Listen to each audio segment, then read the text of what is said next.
Presented by the all-new 2016 Honda Pilot. Proud partner and official vehicle of the Toronto Blue Jays.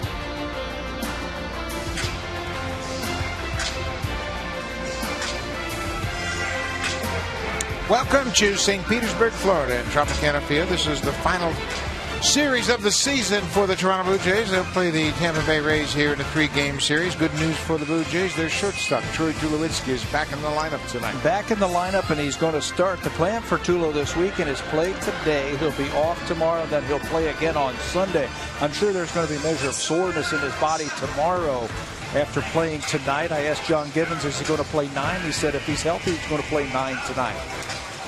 Erasmo Ramirez, the starter for the Rays, has had a fine season. His first year in Tampa Bay, 11-6 for the season. Let's take a look at the Blue Jays lineup. Right at the top of the order is the igniter, Ben Revere. What a job he has done. Revere has a 5-game hit streak. He's 9 for 25 with 4 extra base hits, and he's driven in 4. Ben Revere has really found a home here with Blue Jays in the top of their batting order. And then down in the 3rd spot, how about Jose Bautista's season against the Rays? He has 7 home runs. He's driven in 11 runs, and his OPS is over 1. The interesting fact about the 7 home runs, he's only had 8 hits all season against Tampa Bay. And he will face Erasmo Ramirez, who will make his 34th game tonight in just his 27th start. Ramirez comes into this ballgame a pretty hot pitcher. You can see the 11-6 and 365 earned run average. He works very quickly, doesn't throw a lot of pitches. He has worked 7 innings in 3 straight starts. 11-5, 299 since moving into the rotation full time, and allowing just 2 runs or fewer earned runs in 18 of those starts. He's been throwing more strikes. He said, you know what, I got to start throwing more fastballs and use my changeup. I've got to attack the strike zone instead of pitching away from contact. He is a right-handed version of Mark Burley, throwing very few pitches, and he'll put it in play. Let's take a look at the defense. Joey Butler, Brandon Guyer, and Mikey Matu is in the outfield. And on the infield, Tim Beckham is at 3rd base. Cabrera and Franklin up the middle. Richie Schaefer is at 1st base. And Luke Maile is the catcher, making just his 8th start of the season. There was a change right before the game today. Logan Forsythe originally was in the lineup, but this is Nick Franklin who will make the start. He has started the last 3 games at 2nd base for the Tampa Bay Rays. Forsythe has a bruised right foot. Kevin Cash said he's been moving around much better. He took some swings in the batting cage, but he wasn't feeling completely ready to return to the lineup. They tried to get him in today. Doesn't feel right. Logan Forsythe has been named the most valuable player for the Tampa Bay Rays this season. He had a terrific season, and I'm sure he would like to finish up playing out the regular season. So hopefully he'll be back in there before the Blue Jays are done on Sunday. Ramirez is set. Ben Revere is in the box. Revere takes the first pitch for a strike, and we are underway. 303 for the season when you combine his numbers in Philadelphia with the Blue Jay numbers. He's at 313 with the Blue Jays since his arrival. Fights this one off, and that's going to reach the seats. Well, get used to strike 1. That is something that Erasmo Ramirez has done a lot better. He came over here right at the end of spring training in a trade with Seattle and got bombed around, and then there were some injuries to the starting rotation, and he said, you know what, if I'm going to stick around in this rotation, I better throw more strikes. 0-2. The end of Dirk. Ramirez is from Nicaragua. There have been 13 Major League players born in Nicaragua. He grew up idolizing the great Dennis Martinez, El Presidente of the Montreal Expos, of course. He's just 25 years old. What's new? A base hit for Ben Revere. He is a hit machine. He led the National League last year in hits. He has another hit to start the game. Thought he might go to that patented changeup, but he attacks him, and then Revere picks up right where he left off. If you remember, he had a good game in game number 1 in Baltimore, the game that they clinched. That seems like months ago, and it was just on Wednesday, game 1. Ben Revere Had 2 hits in that game, stole a base, had an RBI. This is Josh Donaldson. He too, like most of the regulars, have not played since game 1 on Wednesday. Donaldson right at 300. Line to Beckham, who quickly throws to first. What a play by Beckham, but Revere is able to get back. Donaldson squirts that thing to third base, and Beckham unloads in a hurry and made it close at first. You know what was impressive about that play by Beckham? Watch how he throws the ball. This is all arm. He doesn't even plant his feet and step over there. He just catches it and releases it quickly. Former shortstop almost got a double play. What a play. Good instincts by Ben Revere to avoid being doubled up. I don't know if Donaldson has ever hit a ball harder than that. That was smoked. This is Jose Bautista. We mentioned his 7 home runs against Tampa Bay this season.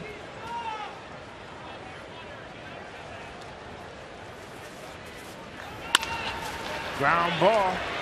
Nick Franklin goes to second, and they're going to call Revere out as Asdrubal Cabrera dropped the ball, but the umpire at second indicating it was during the transfer. That's Alfonso Marquez, the veteran umpire at second. And I think everybody's just going to hold off right here as the Blue Jays take a look at this one right here. I think they got it right from what we saw, the quick play at second base. Nick Franklin, watch this, just into the lineup, strong arm. That's an out right there because he was transferring the glove into his throwing hand when the ball popped out, so that'll be an out. Another hard hit ball turned into an out by Tampa Bay.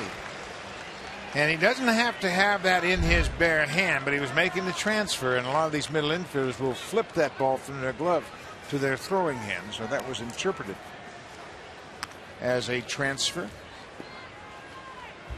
Both Donaldson and Bautista hammered those balls. I like how Jose was trying to shoot that ball to right field. They play him in that shift, just like Encarnacion. They're playing him in the shift. Jose was trying to shoot the ball to right. Edwin Encarnacion. 37 home runs, 108 RBIs. He is 3 for 8 on this road trip with 2 of those 37 home runs.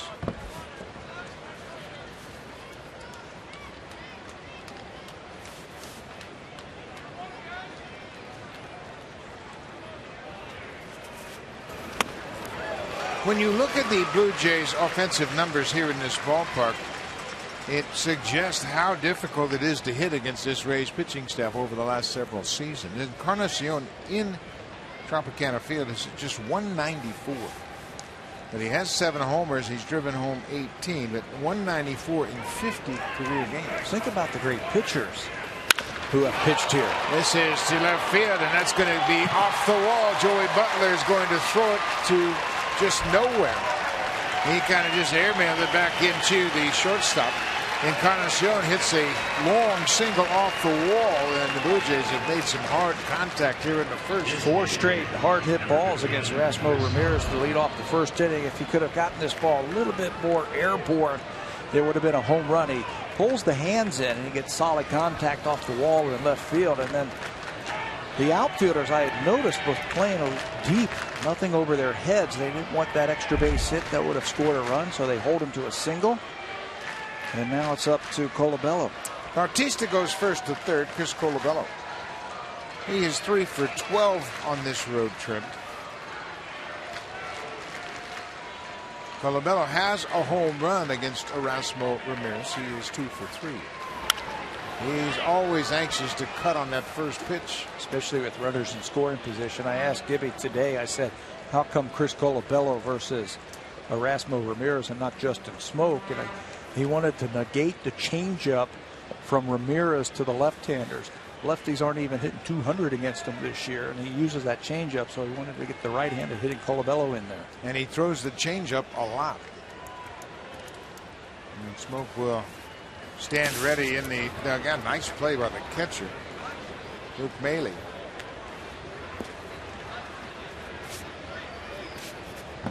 There's a welcome sight for John Gibbons and Blue Jay fans all across the country. Troy Tulowitzki getting ready to hit. He's behind Russell Martin in the lineup tonight, not in his typical number 5 spot. But he is back and anxious to play once again. He has not been in the lineup since September 12th when he was injured in New York.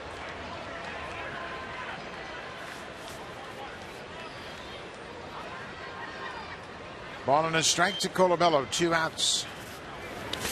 Another nice block, and Encarnacion's hung up at first, and they get him.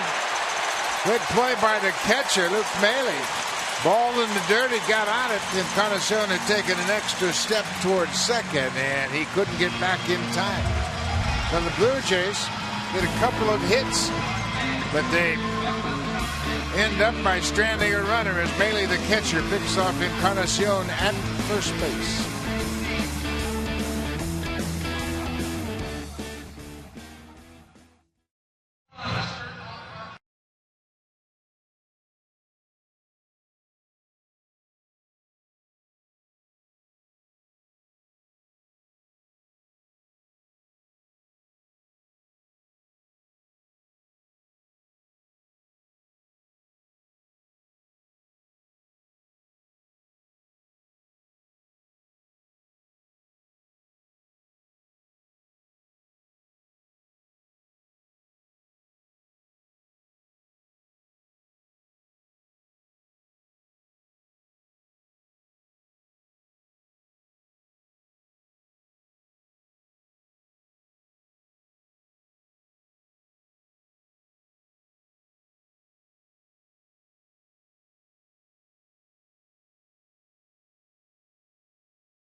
Considering 6 of his starters have spent major time on a disabled list. I mean, 6 starting pitchers.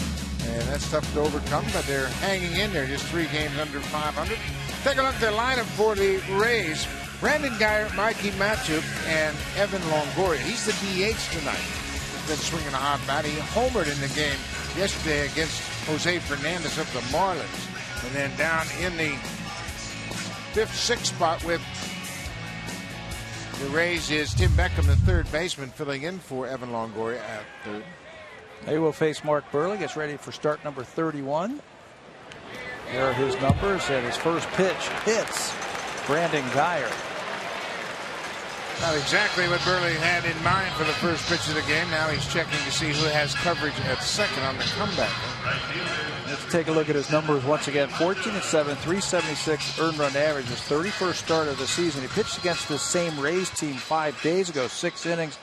He had a walk and 5 strikeouts. He had his 3rd straight no decision.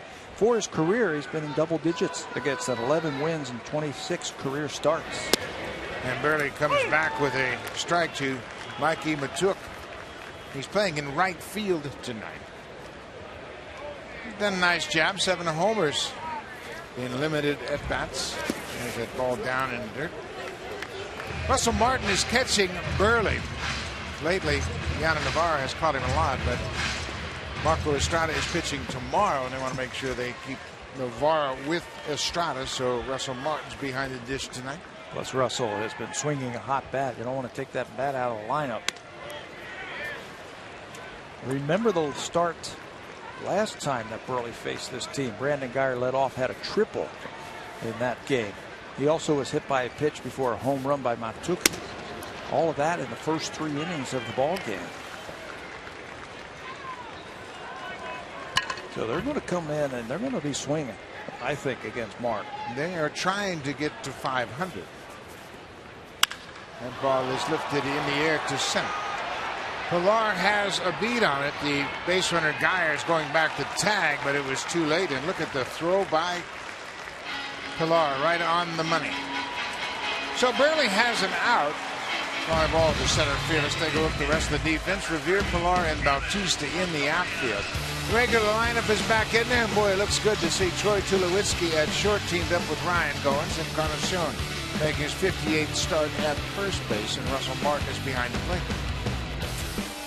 welcome back Troy Tulowitzki. You mentioned that his last start was that first game of that doubleheader at New York back on September the 12th.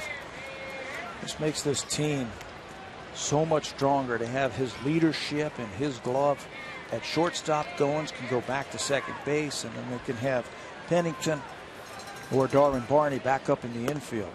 Yeah, it's really an important process here for Tulowitzki. Play tonight, see how he feels tomorrow, get back in the lineup on Sunday, and then have a couple of days off before the opener of the ALDS on Thursday night.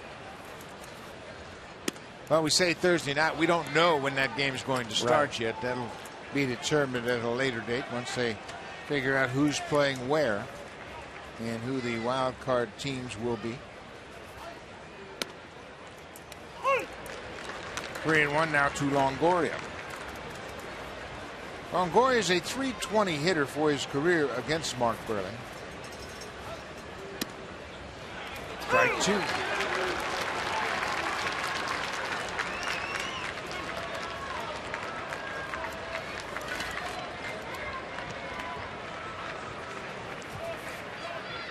Ground ball. Tulowitzki gets a chance to Goins for one. Double play. Right out of the chute, Troy Tulowitzki gets the ground ball and he starts the double play. That's a great sign for Mark Burley.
We'll see Troy Tulowitzki back in the lineup here for the Blue Jays tonight.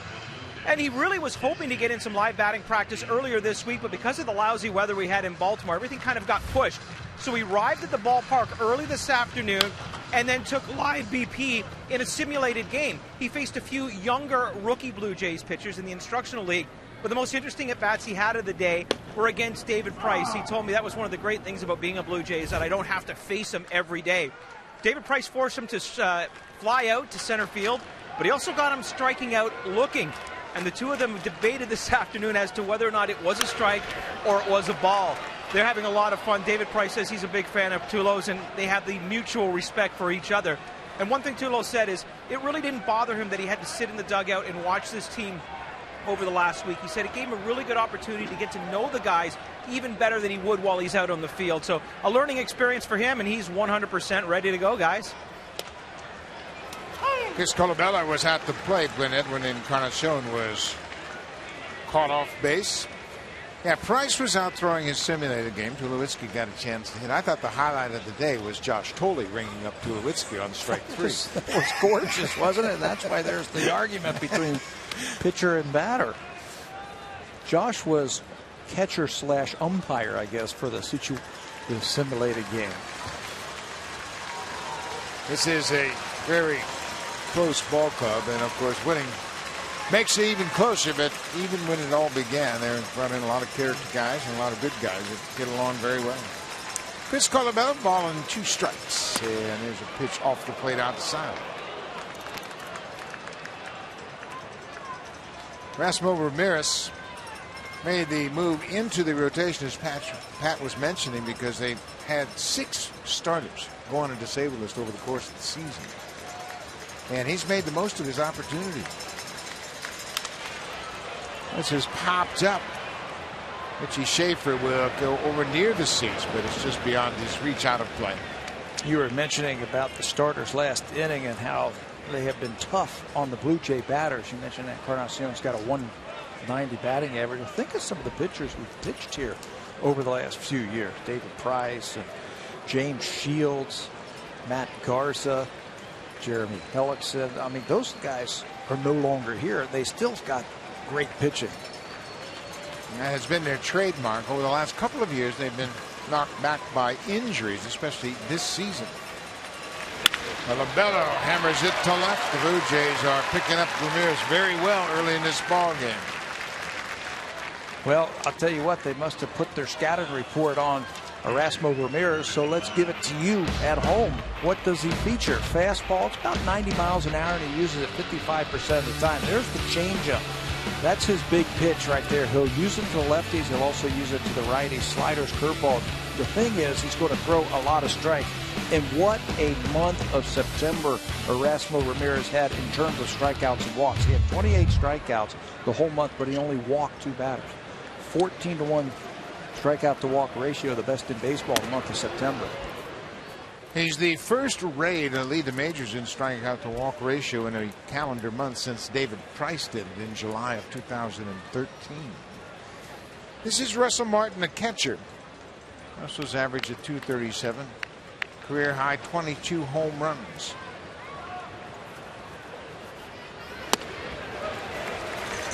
You know what I've enjoyed watching about Russell Martin's season? How professional he is. He has fun. He's got a great sense of humor, but at the same time, when he straps on that uniform, he's all business. He's serious. I mean, he's got one of the best game faces on the team. He is locked in, baby. And I'll tell you what, he comes to play every day. Never see him give up an at-bat. Never see him give up on a play. Runs as hard as he can, physically able to. But yeah, he's a leader, and it's not a surprise his teams go to the playoffs. It seems like every year because he's a great leader. I mean, if you're in the field, okay, and you're looking in, you're one of the players on defense looking in, and you're looking at this guy right here putting down the signs and catching and getting on the umpire. I mean, what better leadership do you need? Yeah, that's a great point. 2-2, Tulowitzki will be next. Martin drills it into center. Blue Jays are on everything that Erasmo Ramirez has thrown so far. And that'll bring Troy Tulowitzki to the plate for his first plate appearance at September 12th.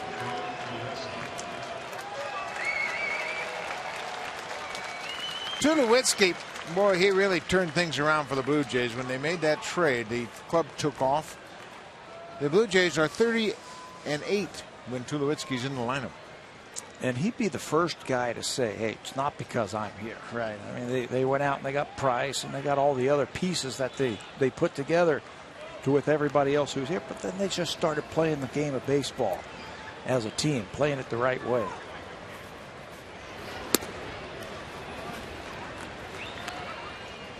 How challenging is it for Tulowitzki to have such a long absence and get back in the batter's box? It's tough. It's really tough when you are in game shape, if you will, and you got your timing down. And remember when he got hurt, it looked like he was starting to come around as an offensive force. Started driving the ball to right field, started pulling the inside pitch. Then you got to sit down for 3 weeks. And he basically didn't do a whole lot physically. He just couldn't. It's tough. You can take all the simulated games and look at pitches and batting practice. It's not like standing up there. Tulowitzki for the season batting .278, 17 homers and 70 RBIs. He's got 5 home runs and 17 RBIs since he's joined the Blue Jays. Don Gibbons was really pleased to be able to put him in the lineup tonight. He was talking about his presence in the field first and foremost.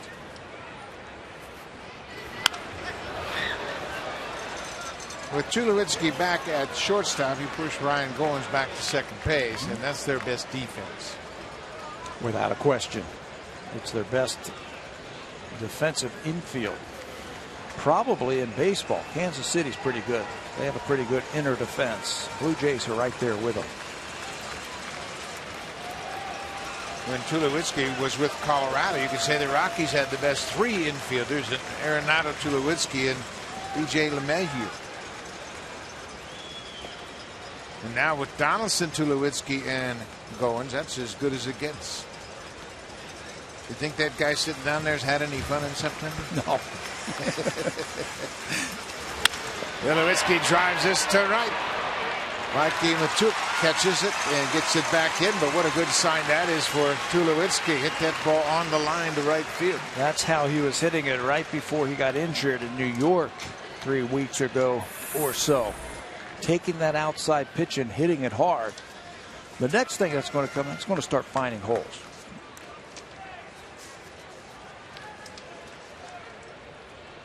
Marcus Stroman has had a perpetual smile on his face ever since he got back to the ball club. And the time we see him somewhat serious is when he's pitching.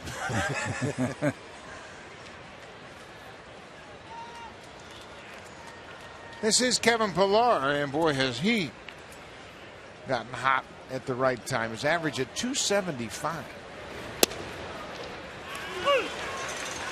Pat, we had a great conversation with Pillar on the last homestand about his eyes telling him when he's getting a good pitch. Yeah, and they want him to be swinging until your eyes tell your hands not to swing. That ball gets away, and that's going to allow the runners to move up, and that takes a double play situation away for Tampa Bay. And Jim Hickey, he doesn't like what he sees going on. The pitching coach has come out of the Rays dugout. That is about, what, in 2 innings, 5 balls in the dirt now from Ramirez. Told you that he had a great September when it came to throwing a lot of strikes. This uncharacteristic right here. Luke Maile, the catcher, tried to backhand that slider away to Pillar. But to finish up that thought on Pillar, it's a really simple complex, thing. Go up there swinging until your brain tells you it's out of the strike zone. And it's a great, simple way of hitting. It just simplifies everything. There have been so many ways of explaining the same thing, and I think that's what everybody always thought about. You wanted the hitters to think about hitting until they didn't. And basically go up there looking for a good pitch to hit every single time you get up there. And, there was all that nonsense about on-base percentage and all that stuff over the years. Well, people aren't up there to walk. They're up there to hit. Yes. Yeah, and you can look at all the numbers and all the stats and, hey, let's make this guy work. And you're taking 2-0 fastballs right down the middle. Hey, that's the pitch you can do some damage on. Pillar had a good cut. Fouls it at the plate. 1-2, 1 out. No score in the ball game. Top of the second inning. Colabello singled to the left. Martin singled to center. And then Tulowitzki lined out to right. The wild pitch moved the runners up.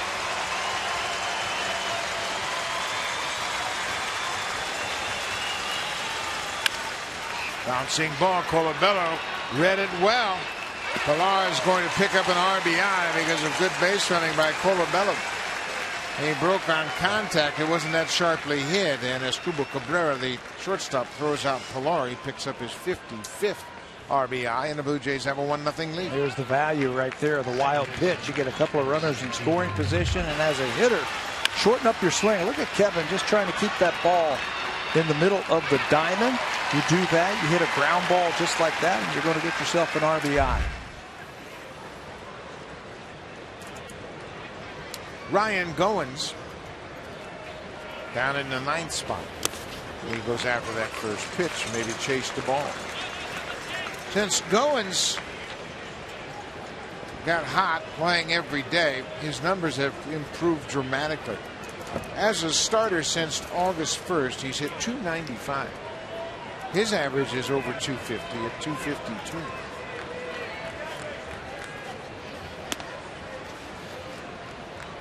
He had quite a game in the clincher on Wednesday. A 5-for-5 game in that clinching game against the Orioles. What a night he had. I don't know about you. I never had a 5-for-5 game, not even in minor leagues, little leagues, high school, nothing. And he did it in a big league game. Yeah, and that's what Brooke Jacoby was talking about. Not only could he enjoy a 5-for-5 game, but it came in a division clinching win. Means just a little bit more when your team wins something, doesn't it? You do something special. Kevin Pillar going over his last at bat. Upstairs, 2-2. Yeah, all the people that were worried about the regulars not starting in the second game of the doubleheader and yesterday's game in Baltimore, I think you can see the approach the Blue Jays are taking right now. They're having good at-bats. Having good at-bats. They look stronger. That was the right call yesterday. Yeah, it's amazing how fans react to decisions, and it's as if the coaches and managers just sit around and arbitrarily make decisions. Well, let's don't play anybody today. It's like, come on, folks. These guys are trying to win a World Championship, and they're trying to put their players in the best possible position they can. And certainly playing in that day game yesterday and enduring that 3.5-hour rain delay is not what the regulars needed. Hot shot. Another nice play by Nick Franklin. Takes a hit away from Ryan Goins, but the Blue Jays are on the board. They score 1 run on 2 hits and leave 1. We'll go to the bottom of the second. 1-0 Jays.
The White Sox back in 2000, and he's had some career. You know, you and I talked about it in the opening. He's done just about everything you can do in this game. He's won 213 games. He's thrown a no-hitter.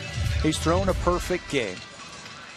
He has pitched. This is his 15th year in the big leagues. He's trying to get to 200 innings for 15 consecutive years. That hasn't been done very often, and there's his numbers. He's never been on the disabled list. He's won a World Championship. He saved a game in a World Series. I mean, he's done just about everything.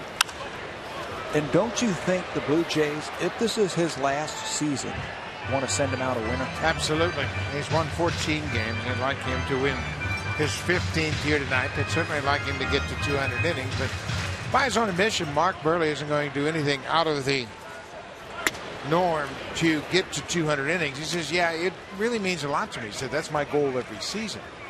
But you know what? He said he wouldn't pitch out of the bullpen to do that. So we'll just have to wait and see where tonight's game takes him. As Hugo Cabrera pulls it foul. Ideally, Buck, he pitches 8 innings. Blue Jays are up 10-0, and he has the option to go out there in the 9th inning to get his 2/3 of an inning and maybe finish it off right there. He is at 192 1/3 now, and there's a line drive to right. Bautista is there. Cabrera lines up. One down. Well, Mark Burley is one of 6 pitchers that have thrown multiple no-hitters, one being a perfect game. I mean, you think about what he has done. He's pitched in a World Series. Got his World Series ring with the 2005 White Sox. He's a 5-time All-Star, a 4-time Gold Glover. Pitched a no-hitter and a perfect game. I mean, that's a pretty remarkable career. And that was my point of saying, you know what, I don't know if we really appreciate what Mark Burley has done. Yeah, when you put it all together and you add it all up to 15 years, and look at him. He doesn't throw 100 miles an hour. He just broke the bat of Joey Butler. Tulowitzki got a glove on it, but it'll be off his glove for a base hit. Joey Butler has the first hit tonight. First hit for the Rays. Tulo using that whole 6'3" frame to try and haul this one in. He's got great reach. And that one is just off the glove, just off the webbing for a base hit. First hit of the night for Tampa Bay. Well, and that's the thing that's going to come back with a few more innings of game action. The timing, even the timing of the crack of the bat, the timing breaking, reacting to that line drive. That'll come around a little bit as the more he plays. This is Tim Beckham playing at third base tonight. Beckham pops up the first pitch. Goins will make the catch. 2 down.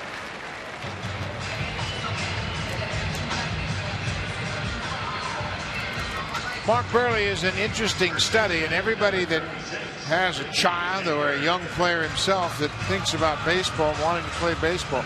Burley was cut from his high school team in his freshman and sophomore years in high school. He said he didn't nearly grow until he was a senior in high school, and then didn't get drafted out of high school. Went to junior college in Missouri. And then still was drafted, what, 30-something round, 38 or something like that? 38th round in 1998 out of Jefferson Junior College in Missouri. Now, what do 38-round draft picks do at spring training? They don't get the best innings, do they? They have triple numbers. Triple-digit numbers. Number 103, Mark Burley, now pitching on field 12. 12, exactly. That's where I was going. You're way back over there. We're going to bring all the prospects over here, and you're going to play here, and you're going to go up against this guy. And you 30th-round draft picks, you're going to go over there and face those college guys. This is Richie Schaefer, the first baseman. It didn't take him long to get to the big leagues. He spent 2 minor league seasons, 99 and 2000, in the minor leagues. 2000, he was in Double-A Birmingham. But you know what? Baseball people, they recognize skill, they recognize instincts, and Mark Burley has them all. Came up to the big leagues in 2000 and pitched a total of 51 innings, and then 2001 started that great string of starts. This is 492 tonight. Amazing. You and I were having dinner, and we were talking with one of the scouts who was watching the Blue Jays, and he said, your team, your pitching staff is full of athletes. Started ticking off the names, and he didn't forget to say Burley. He said, Mark Burley is a great athlete. You know, it was interesting, too, that same scout talked about some of the big-bodied guys we've seen over the years, guys like Mickey Lolich and Rick Russell and David Wells, how they were burly guys, pardon the pun, but they were great athletes as well, like Mark. Strike 3 call, and Schaefer knew it. That's a patented Mark Burley strikeout. Hitter can't pull the trigger. Burley paints the inside corner, and the Cy Young Award winner, David Price, appreciates the effort.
Stream from anywhere. Subscribe to the 2015-16 season before October 6th to get the early bird rate of $179.99.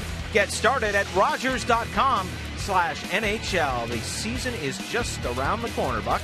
It won't be long, that's for sure, Barry. And when you look around the baseball schedule tonight, rain is the theme on the East Coast. Washington and the Mets have been rained out in New York. The Yankees and the Orioles are rained out in Baltimore, and the Marlins and Phillies in Philadelphia also postponed. So there'll be a host of doubleheaders tomorrow they hope they can get in. And that's not even the Hurricane Joaquin. That's a nor'easter that's settled in on the Atlantic coast. I'm glad we're indoors here. Yes. This is Ben Revere. He has already singled tonight. He was forced out at second on a hot shot by Jose Bautista.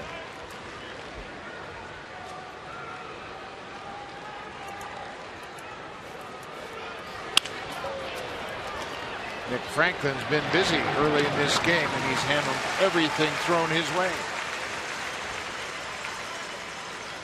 Josh Donaldson, he's been out a couple of games as he was able to get some rest. He's played 145 games at third base, and he's played 148 games at third.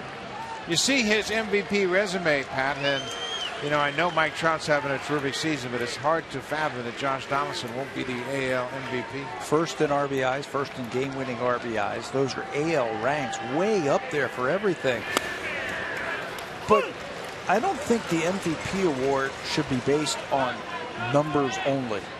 If it was, you know, you give him to, well, you can give him to Donaldson. I think the biggest thing that Josh Donaldson has done and where he has helped himself in the most valuable player is what he has meant to this team from day one in spring training. The winning attitude that he has brought here. Playing hard every day. Taking those risks out on the field, but then being rewarded with some great plays, the dives. How about right here in this ballpark when he dove into the stands to make that catch with Marco Estrada on the mound? You don't think that resonated throughout his team play? That was back in June when Estrada had a perfect game going. And that kept the perfect game intact at that point. And Donaldson, he drove 3-4 rows deep into the seats. Yes. And I love the grin he had. When he came up with a baseball, he held it up and said, "I got it." Just like he would have done when he was 14. There's that changeup that misses downstairs. It's 3-2 to Donaldson. I keep remembering the at-bat he had in Texas where he hit a ground ball at third baseman and sprinted up the line and really forced Beltre to throw the ball offline, and they ended up winning that ball game. Yeah, that was a great example of how skilled he is. And when he went to Anaheim to play the Angels, he went to a sports lab and went through some tests, some agility tests, and they graded out his vertical leap and said he was as good as Odell Beckham Jr. of the New York Giants. Down ball, base hit past Cabrera. Donaldson was robbed of a base hit his first time. This time he gets it past the shortstop for a one-out base hit. Blue Jays are hitting the ball hard off Erasmo Ramirez, and that's nothing new. He's faced him 3 times this season, all starts. He's failed to complete 5 innings in any of those starts, and the Blue Jays are on him again. Yeah, they have hit the ball hard consistently since the first pitch of this game, and Ben Revere got things going. Playing in that shift where Cabrera, the shortstop, is really over towards the third baseman. That opens up the middle of the diamond. And Josh took advantage of it with a base hit.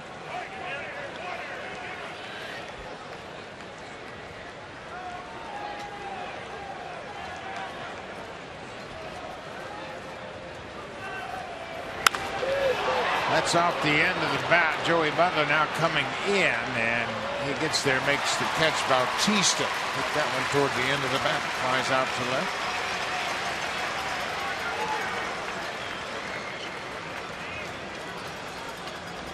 Well, Donaldson at first now with 2 outs, and Edwin Encarnacion, he singled his first time up. Edwin's up, and notice the first time he was up how deep the outfielders are playing. Nothing over their head unless it leaves the ballpark, and look how deep they are. That's Geyer in center field almost to the warning track. Butler in left field a couple of steps off the track. And Mikey Matuk in right field is very deep. Normally the center fielder will stand right on that star. See the star out in center field? That's where they will play off of. He's about 10 feet beyond that.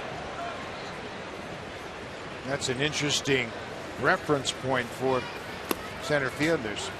A few years ago when Joe Madden was the manager here, they took that star and moved it in about 30 feet because B.J. Upton would stand on that star and they felt he played too deep. So they moved the star on him. Did they tell him? No. They didn't tell him. They didn't tell him. They just repainted the star 30 feet closer to the infield. 1-1, 2 outs, up and in. You know, you and I get a chance to talk to a lot of Major League scouts every single day, and one scout told us today that he knows Edwin Encarnacion hates to walk. I thought that was a pretty observant statement. He wants to hit.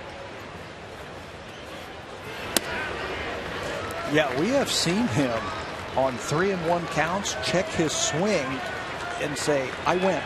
That's not a ball. I went. I still want to hit. I don't want to take ball 4. Yeah. Rarely do you see a hitter ask the umpire to check with the first base umpire. And there he goes reluctantly to first, ball 4. He wants to hit. So that'll bring Chris Colabello to the plate. He singled and scored the only run of this game. That came back in the second.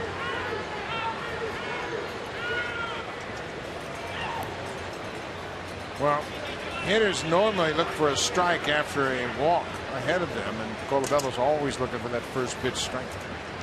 I think you have to, for sure, especially against this guy right here, Erasmo Ramirez. He's going to be around the plate.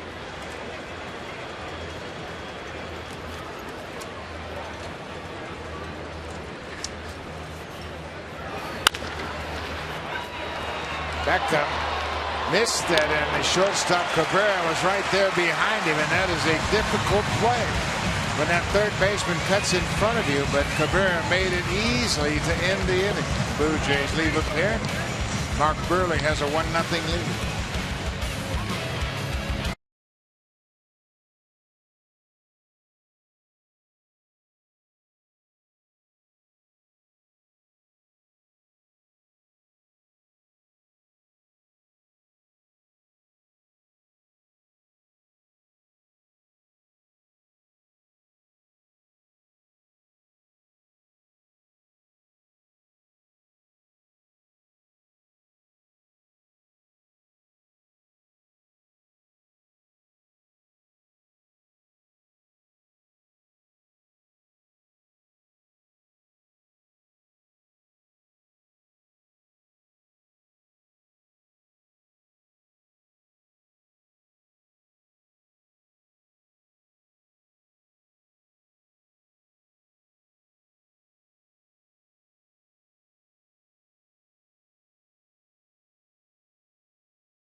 Presented by the all-new 2016 Honda Pilot, proud partner and official vehicle of the Toronto Blue Jays.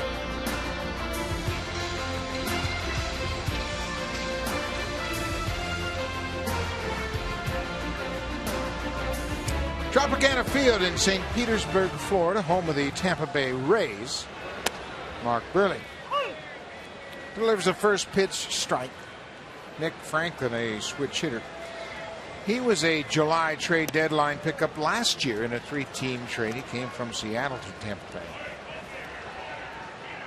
Can he say that he was traded for David Price? Was he part of that trade? Whew. I'd say that every day if that was me. Yeah, I got traded for David Price. In the 3-team trade, he left that part out. David Price, of course, will not make a regular season start, and there's been a lot of talk about that. Oh, that's going to be way too much time. And he was out through a simulated game today and got his work in. Franklin grounds out. I talked to Jack Morris today, and of course Jack Morris, the same type of pitcher as David Price, and I asked Jack about an extended layoff like that prior to a postseason game, and Jack had some different thoughts about it. He was like, well, I was a guy that liked routine, and if I had too much rest, I got overhyped, and that's the difference in their personality. Jack is a very tightly wrapped pitcher, loves to compete. David Price, he's the most deliberate at-ease pitcher, I think, in the majors. And you know what? He's not going to forget how to throw a baseball between now and the first day of the playoffs just because he doesn't make a start. Yeah, he said, you know, I'm going to get my work in. I'm going to be ready. That ball is lined into right by the catcher, Luke Mailey. But yeah, there's been so much controversy. And of course, everything is broken down 9 ways to Sunday. Well, he should have made his start. Oh, he should have picked something. You know, David Price is 1-5 in postseason. And the only win he had was in relief his first year with the Rays. He had a save and a win in the postseason before he had either. I know he pitched that game 163 a few years ago for Tampa Bay to get them into the playoffs. He beat Texas. That was in Texas, yep.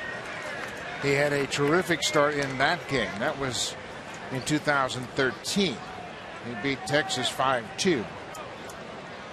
2 runs on 7 hits, a 9-inning complete game.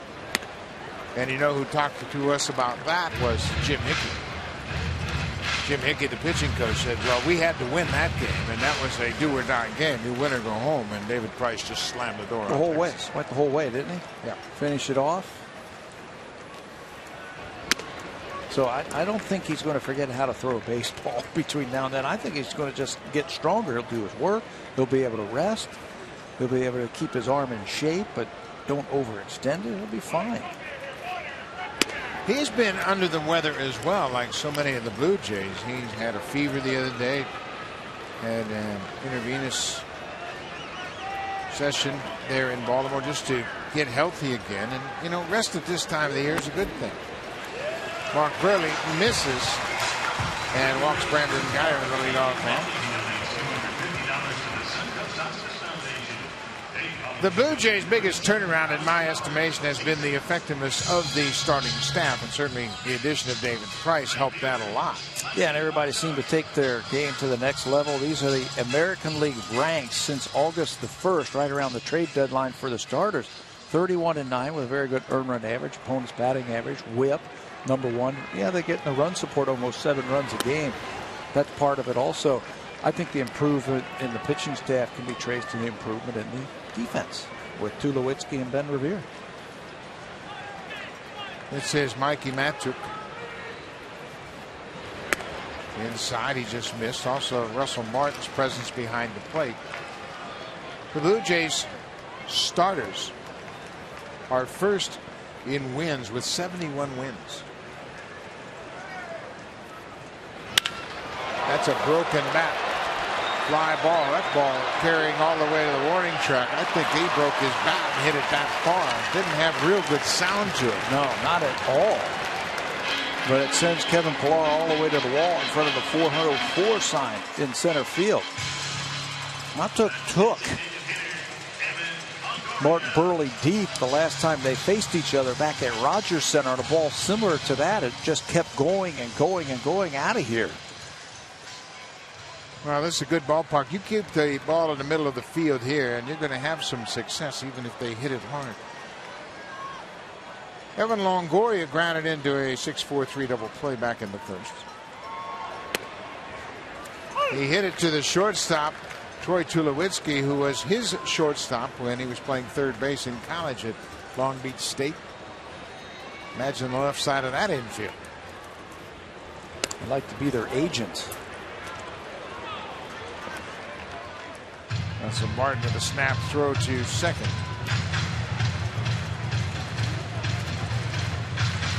Looks like Russell wanted that pitch as well. But Tulowitzki and Longoria, teammates for 1 year at Long Beach State. Tulowitzki was a year ahead of Longoria. And they also had some pretty good pitchers on that staff, including Jared Weaver and Jason Vargas.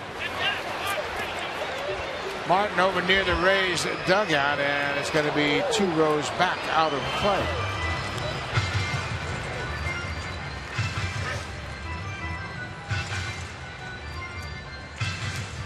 Long Beach State, of course, is where Marco Estrada played. He played for a year. Both Longoria and Estrada were junior college players, so they didn't play there but 1 year. I hope they went to the College World Series. Tulowitzki told us they didn't. Remember, he said they got beat. They were hosting a regional and got beat. That's a fair ball. Donaldson with a terrific play and a nice throw. He takes a hit away from Longoria, who's a Gold Glover at third himself. Burley getting good support defensively. Left side of the infield important when the left-handed Burley's on the mound. Donaldson handles it perfectly to get Burley through 3.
Game no-hitters. One of them was a perfect game.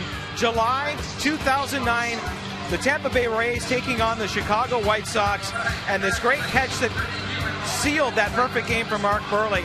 In the visiting dugout that day was none other than David Price. He was so impressed by what he witnessed that day. He told me that after the game, he wrote a letter to Mark Burley, handed it to their clubhouse official, and said, "Can you please bring it to Mark Burley?" And pretty much what it said, guys, was, "Thank you very much, Mr. Burley, for allowing me to witness one of the greatest moments I've ever seen live in a baseball game." And that mutual admiration, at least the one from Price to Burley, began that day, and the two have been very close since. Yeah, it's a great story, Barry, and obviously they're totally different styles of pitchers. Price can overpower you, Burley has to finesse you, but to be able to throw a perfect game, and David Price appreciates how challenging that is and how rare it is. At the time, that was the 18th perfect game in baseball history, and he got that great catch from Dwayne Wise up in the alley in left field. He took a hit away from Gabe Kapler and drove that ball that looked like it was going to be the first hit of the game. The catch. That's what they called it in Chicago for years. Russell Martin, he may be the catch for the Blue Jays, and he was signed in November as a free agent, and boy, oh boy, what an addition he has been. Yeah, I was sitting with Aaron Sanchez today in the dugout. We were reflecting over this last week and everything that's happened. He says, "Can you believe that Russell Martin's going to the postseason with 8 of his 9 seasons in big leagues?" Martin missed that pitch and skies it to center field. Dyer makes the catch. He's been fortunate enough to play on some talented teams, Russell. The Dodgers and the Yankees and the Pirates and now Toronto, but his demeanor every single day, I think it has to rub off on his teammates. I asked Aaron about that. I said, you know, he's all business-like. I said, what does it do for a young pitcher? He goes, man, he said, you really trust him. You know he's done his work. You know he's prepared. And when you look in, you have all the confidence in the world that he's doing the right thing for you. Tulowitzki grounds it foul off. May have hit his leg. Beckham came in, was going to make a play, and then recognized that it was a foul ball. But Sanchez said he can really be rough on you, and he can be very demanding. But at the same time, you understand all he's trying to do is put you in the best possible position to be successful. Well, that's what a leader does. He doesn't care what you think. He's going to tell you what he thinks. Yeah, he's not here to win a Mr. Nice Guy award. No. I'll tell you, you better know what you're talking about, too, or you're going to go out there and talk pitching, right? You've seen pitchers not have a lot of confidence in the catcher, and they go out there and they talk to him, and their pitchers go, "Get out of here. You don't know anything about pitching." Yeah, you got a chance to do that. You played on the infield, so you were involved in a lot of those meetings. And you'd sit there, I'm sure, just as a silent observer watching the conversations. And laughing. A lot of times, I played with some catchers who, they didn't know what they were talking about. They were young players trying to tell veteran pitchers, what they're going to do. And they go, no. The only thing you know about hitting or pitching is it's hard to hit. So go back behind the plate. I'll tell you what to put down. Tulowitzki knew that was a good one. He walks back to the dugout. He's called out on strikes.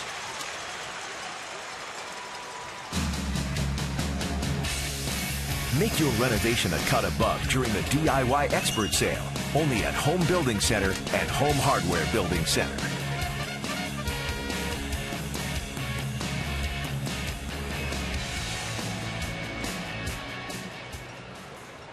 Kevin Pillar has the only RBI in this game as the Blue Jays lead it 1-0.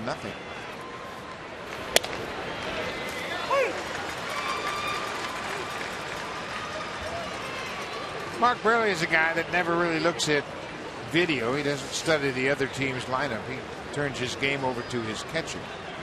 And he trusts both Navarro and Russell Martin. And it's something he's done his whole career. And, it's kind of curious for me being a catcher to think that pitcher doesn't even want to know about it. He says, I just believe that if I execute the pitch that you call for, it doesn't make any difference when it comes or what sequence it's in.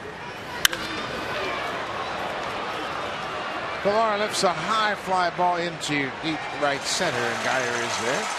Best inning of the night for Erasmo Ramirez. 3 up, 3 down. The Blue Jays go down in order in the fourth.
Sale.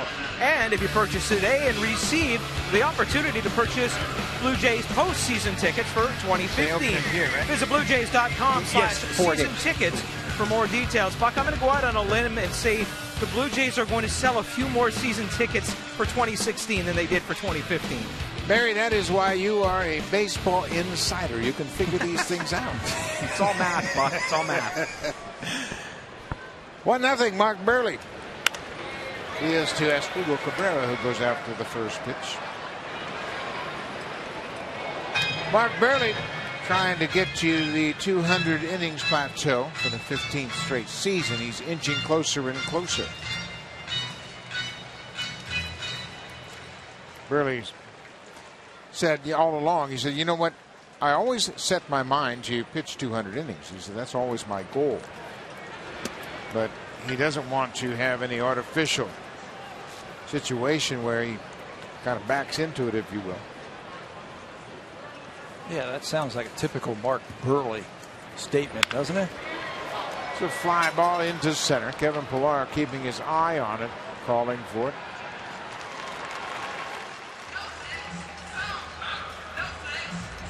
Mark Burley is trying to accomplish something some of the greats have done, and you look at the consecutive seasons with 200 or more innings, and of course the great Cy Young, he leads the way. And then Warren Spahn, Don Sutton, Gaylord Perry, Mark Burley, all those guys who are not highlighted there, the one thing, they're all in the Hall of Fame. The longest active streak is Burley, of course, and both Gaylord Perry and Don Sutton had their streak end because of the 81 strike. They recorded 15 straight from 66 to 80.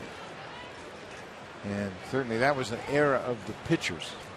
Sutton and Gibson, Gaylord Perry, Juan Marichal, all those great pitchers, Koufax and Drysdale. It's a high pop into right. Bautista and Goins there in the right fielder makes the catch. 2 fly ball outs here.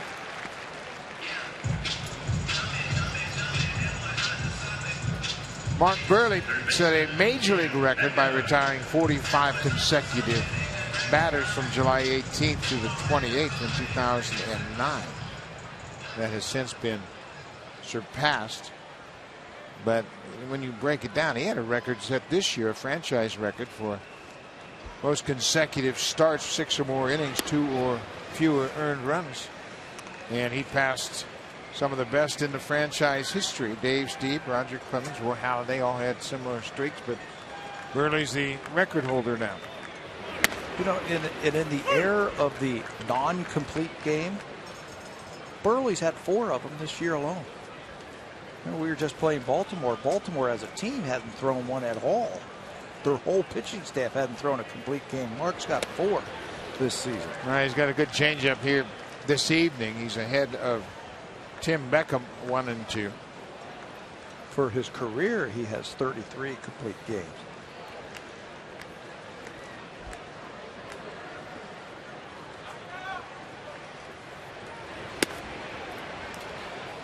We mentioned Burley went to junior college after 2 years of high school baseball. He got to junior college, and his coach told him, man, you don't throw very hard. You don't even throw 85. He goes, well, why don't you bring me here?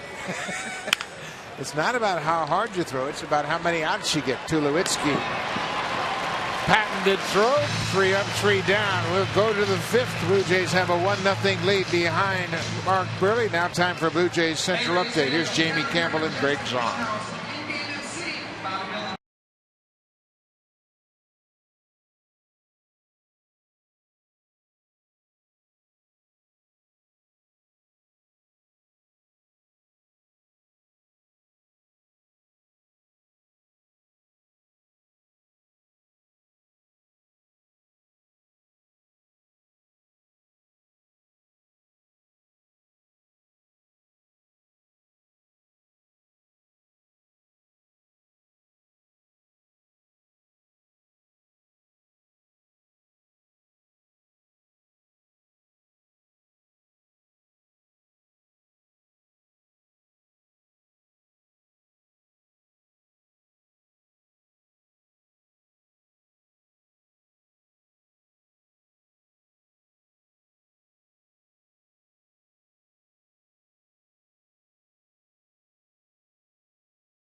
NHL Game Center Live to help their customers follow their team on any screen from anywhere. Spend $120 or more on NHL merchandise at any Sport Check location and receive a free trial of Rogers NHL Game Center Live. Visit Rogers.com/NHL/SportsCheck for details. Buck? Thank you very much, Barry Davis. We have reached the 5th inning. The Blue Jays have a run on 5 hits. The Rays no runs on 2 hits. Erasmo Ramirez has retired 5 straight. He had a 3-up, 3-down inning in the 4th. Now he'll deal with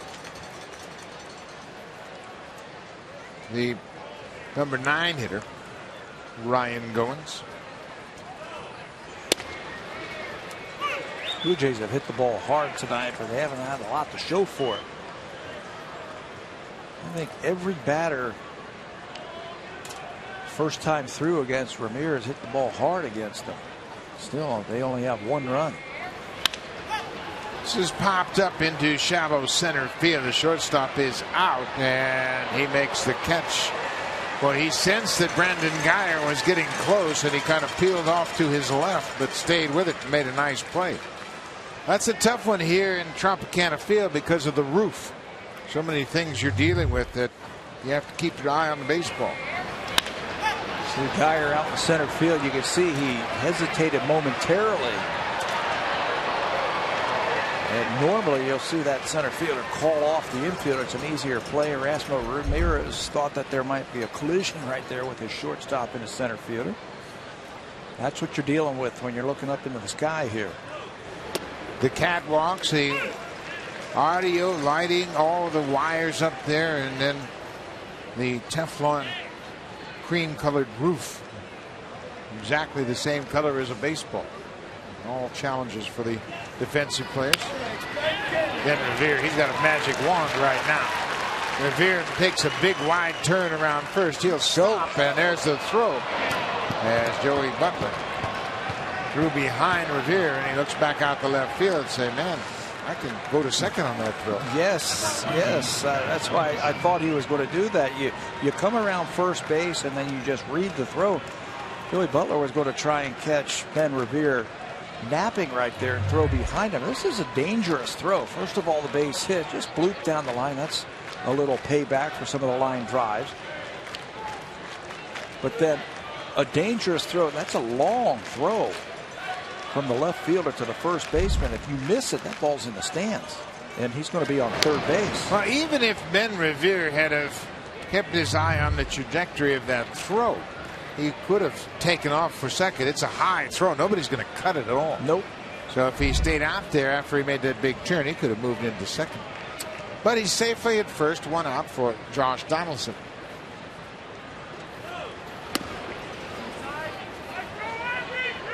You know, it's so easy to sit up here in our elevated perch and go, well, he should have run over that way. You know, he should have done this.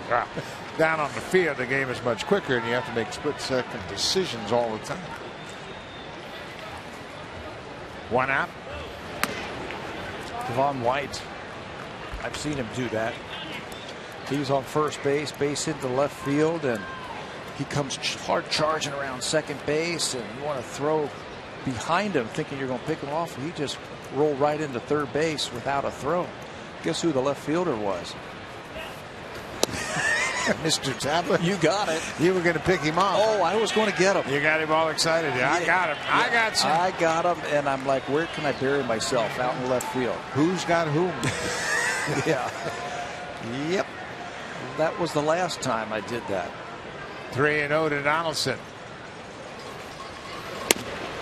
He takes the strike.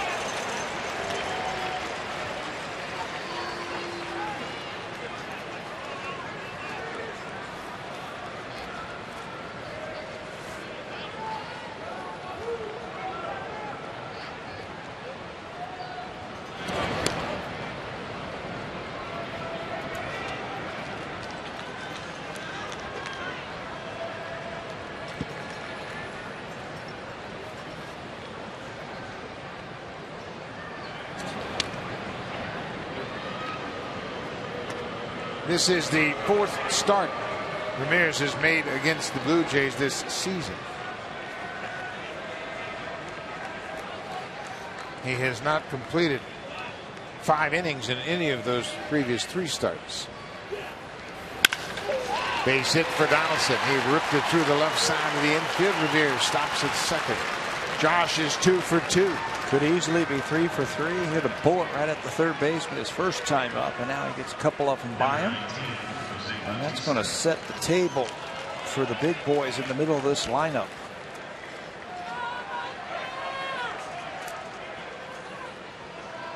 And the first big boy to come to the plate is Jose Bautista with his 40 home runs. Bautista and Carlos Delgado,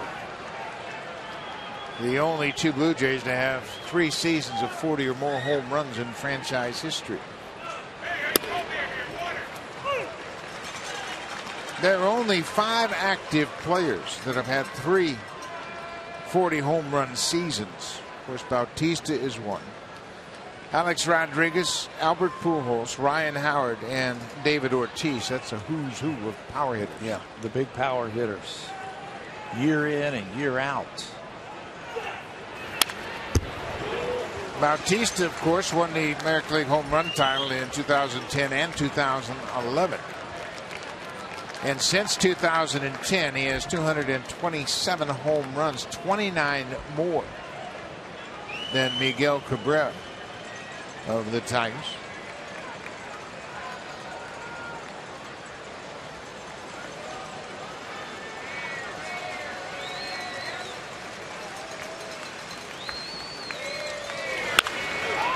Pulled foul over the Blue Jays bullpen. Well, that looked like it might have been a changeup. 0-2 to Bautista, and Jose was out in front of it. Well, you can never go wrong throwing Bautista any pitch on any count. I mean, I think you can mix him up as much as you want and not get criticized because he hits everything. The only thing that I'm thinking about is 0-2. If you have confidence in your changeup, fine, but don't you want to throw the pitch that you have the most control with so you don't make a mistake? I mean, he almost made a mistake right there out over the plate, 0-2. And throwing an 0-2 changeup is a real risk because what's Bautista thinking about? Shortening it up? Shorten up. 2 strikes. He's trying to protect the plate. Now, if that's your best pitch and that's the one you have the most confidence with and control, then throw it. By all means, throw it.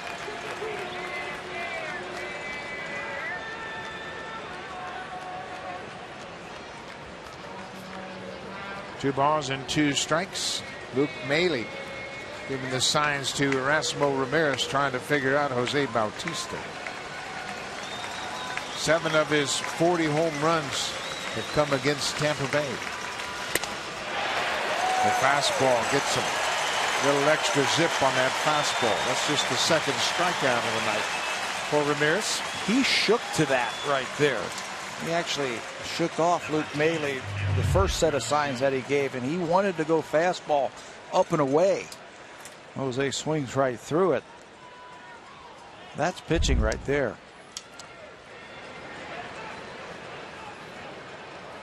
Ramirez not out of the woods yet. He knew Jose was looking for something off speed, and he crossed him up, threw him a fastball. Edwin has been on base twice. He singled and he walked.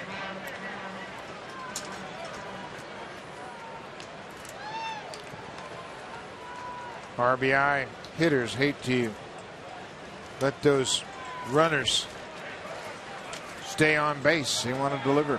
Yeah, now he'll look to his partner. They need a big hit. They've had runners on base all night.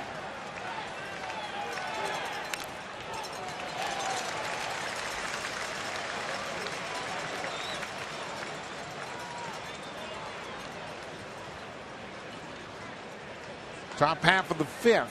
Blue Jays have 7 hits, but have managed to score just 1 run. They're 0 for 5 with runners in scoring position so far.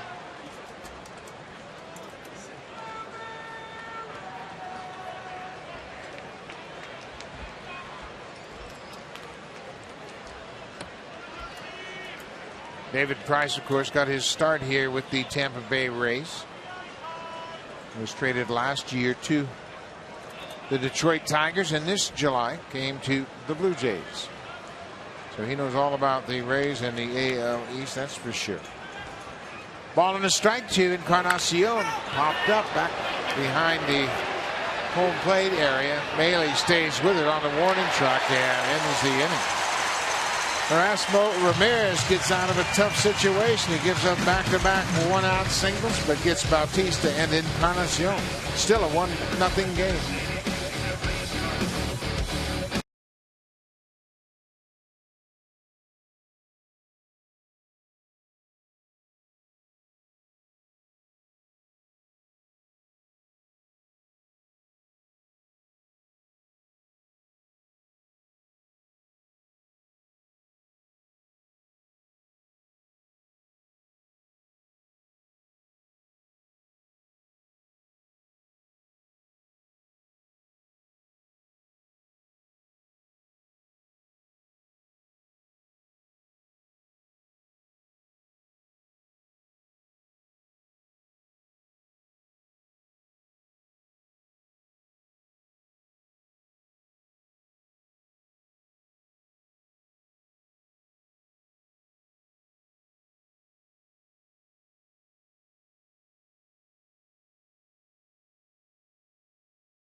A picture showing your Blue Jays pride. Include your location in Canada and the hashtag Come Together. You could appear on our map of Canada located at bluejays.com/come together. And Buck, another large gathering of Blue Jays who have come together here at Tropicana Field to see their American League East champion team. You know, Barry, I think a lot of people expected the Blue Jays to clinch it down here over the weekend, but they disappointed a whole bunch of fans. But I'm still happy that they're here. I know they are pleased the Blue Jays won the division, but I think a lot of these folks anticipated that this would be where the Blue Jays would wrap up the division. And they wanted to be a part of it. You can still be a part of it, right? The Blue Jays will open up their 2016 schedule here at Tropicana Field with a 4-game series next year. Richie Schaefer goes after that changeup. Mark Burley will face the bottom third of the Rays batting order. Schaefer, Franklin, and Maile. It's off the end of the bat. A little pop up into right. Bautista with a long run. Here comes Goins, and he missed it. Goins had a long run and reached out for it. It was just a perfectly placed pop-up into no man's land down the right field foul line. Boy, there's nothing you can do about that. But that one, those kind of hits like that, especially to lead off an inning, hurt. He makes a great 2-strike pitch right off the end of the bat. There's a lot of air underneath it, so it's a high fly ball, but it's out of no man's land. Goins, Encarnacion, and Bautista really didn't have a shot at it as the ball falls for a double. Encarnacion in on the edge of the dirt, guarding against a bunt, and there's the bunt. Burley comes off the mound. He'll go to Goins at first for the out. One out, man at third. Let's check in with Jamie Campbell.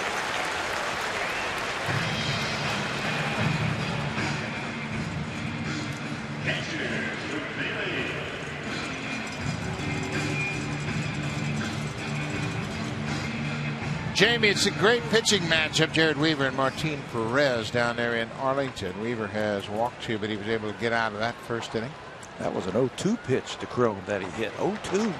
Got to throw the best pitch that you have the most control with.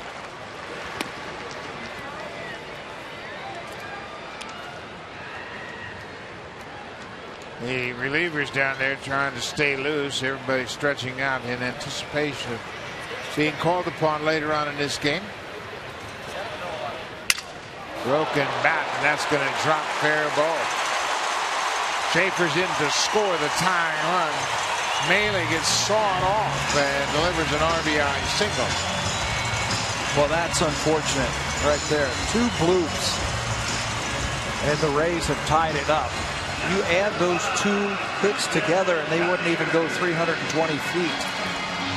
But it's going to be a run. Burley cuts this fastball right in on the hands of Maile. He shatters his bat. The barrel almost went farther than the ball. But it's going to be an RBI single to tie this ball game up. Maile is 2 for 2, picks up his second RBI of the season, and Burley now works with a man at first. Burley might pick him off right here. That was the first pitch to Geyer, up and away. So it's a 1-1 game. That's just the 4th hit for the Rays against Burley, and Maile has 2 of them.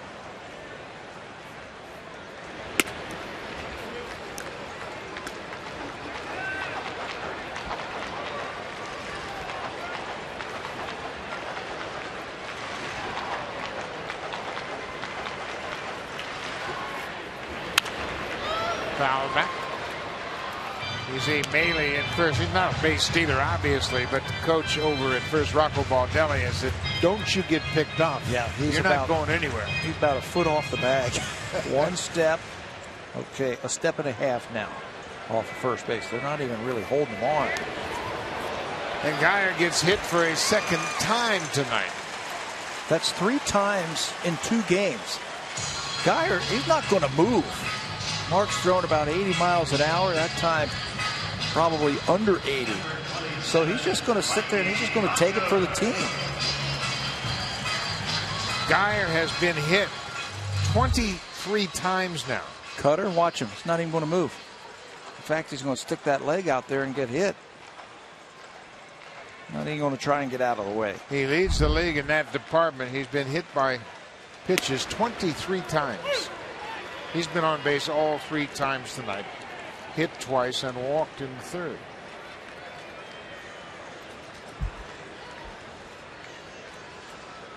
Mikey Matuk, the right fielder. He sent Kevin Pillar to the warning track in center his last time up. He's flied out twice to 7. Really love to get a little ground ball right here. Yeah, turn that fastball over and see if you can get him to get one on the ground. Inside. Naturally, hitters, when they see a couple of pitches inside, are thinking, okay, he's trying to set up the outside corner, but Burley can come right back in there and use that cutter or the fastball. There's a deep drive to left. Mikey Matuk has hit another home run off Mark Burley. That's his 3rd career home run off Mark Burley. It's a 3-run homer.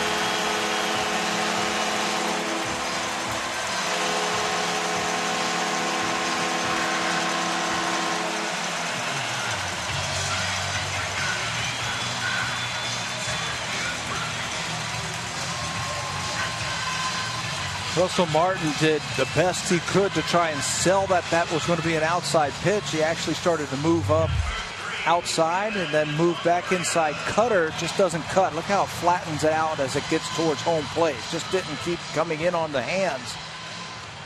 And Matuk, who homered off of Burley back at Rogers Center, knows he has a 3-run home run right there.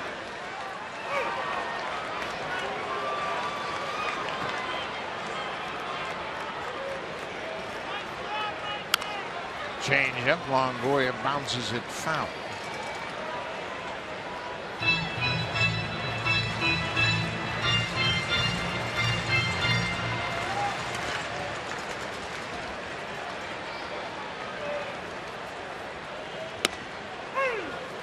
Longoria called out on strike 3. Second strikeout, both looking for Mark Burley. This game is so tough to figure out sometimes. The Blue Jays for 5 innings have hit line drives all over the ballpark. They've out-hit Tampa Bay. And Tampa Bay is leading 4-1. They've got 1 hard hit ball all day, the home run. Richie Schaefer had a bloop double. Luke Maile had a broken bat RBI single, and the only ball that was hit hard is the home run. Home run. Just like that, it's 4-1. Can't figure out this game sometimes. Asdrubal Cabrera hits it into right. Bautista is there, and the Rays are done in the bottom of the 5th, but they score 4 runs to take a 4-1 lead as we head to the 6th.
With our in-depth live game tracker, plus the latest news, videos, and interviews on Canada's team. Download the Sportsnet app for free today. Been asked a lot about all the stuff we had in the Blue Jays clubhouse Saturday night. You can find all of those interviews on that Sportsnet app. Buck? That'd be a great way for folks who didn't happen to see it live, get a chance to see all the great celebrations in that post-game setting in Baltimore. Erasmo Ramirez, for the first time this season, has completed 5 innings against the Blue Jays, and he's been rewarded with a 4-1 lead. Seems to be placing that fastball in a better spot since the first inning. He got defensive, and we have seen a lot of pitchers do that against the Blue Jays lineup.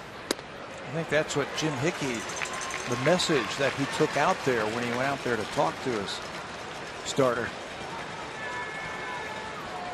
He has had base runners on every inning but one.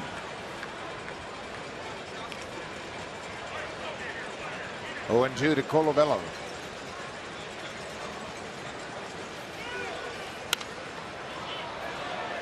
He shortens up and fouls it out of play.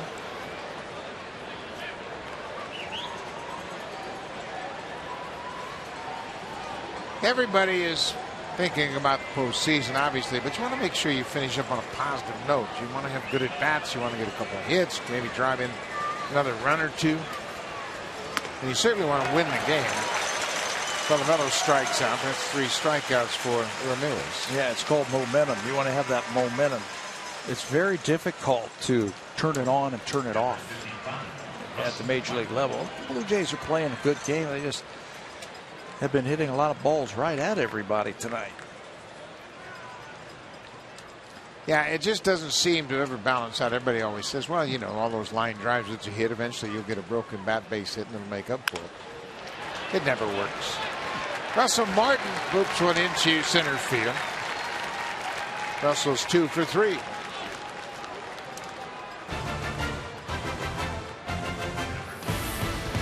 The all-new 2016 Honda Pilot, proud partner and official vehicle of the Toronto Blue Jays.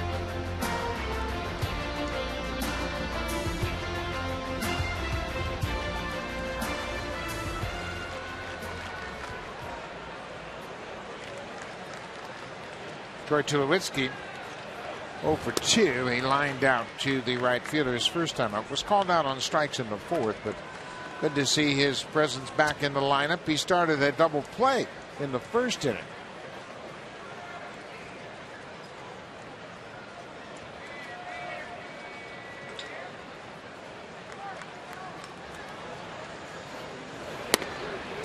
There's another good fastball. Ramirez has used his fastball much more effectively. And he has kept it down. Talk about good fastball. There's another one in the bullpen. That's Andy Romero starting to get loose. I'm sure he's going to be for the lefties if they get that far this inning.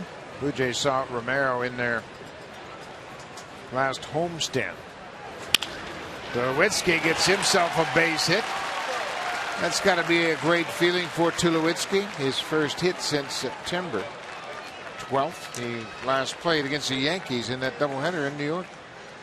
He was swinging a hot bat when he got hurt and had to shut it down for about 3 weeks. So that's a good sign. Tries to throw the fastball by him, but that classic swing. Fastball inside, pull it right through the hole. So 2 more hits this inning for the Blue Jays. 2 more base runners. Now they got to figure out a way to bring them around. This is Jim Hickey, the pitching coach, going to talk to Ramirez. This might be his last batter of the night. Yeah, Brian Goins is the next batter, left-handed hitter on deck. Andy Romero is loose and ready. So this is a big at-bat for the Blue Jays and for Erasmo Ramirez. Kevin Pillar. His 7-game hit streak coming into this game is an impressive one. He is 16 for his last 27 prior to this game tonight. .593. He's hit 5 doubles, 2 home runs, and driven in 6.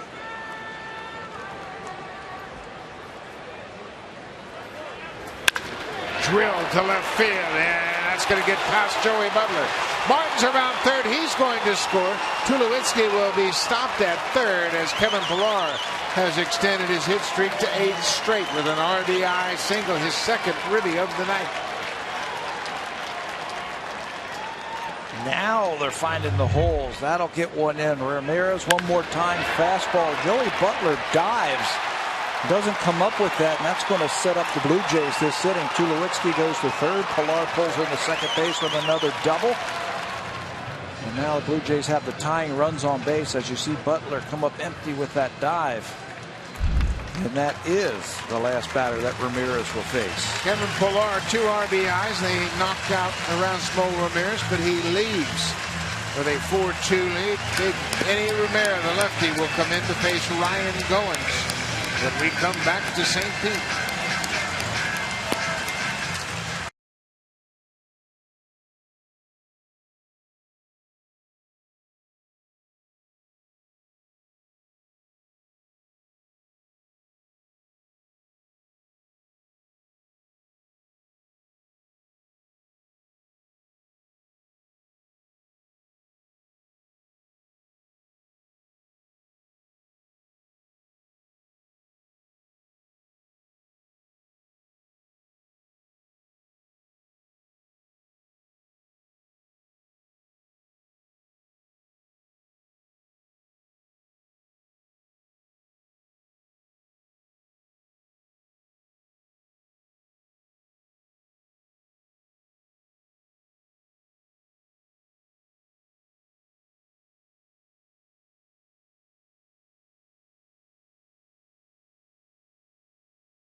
concerned, they are tied with the Kansas City Royals for the best record in the American League. Eddie Romero will come into this one for the 22nd time. He was recalled on August the 20th for his 5th stint with the ball club. There are his number: 31 strikeouts and 13 walks. But he has given up more hits than innings pitched this season. He's got a good arm, a fastball, and a good breaking ball. Yeah, he will learn how to control that great stuff and will have some success. Romero pitched on Friday night at Rogers Center, pitched an inning and a third, allowed a walk and 2 strikeouts. There's that breaking ball that backs up on him.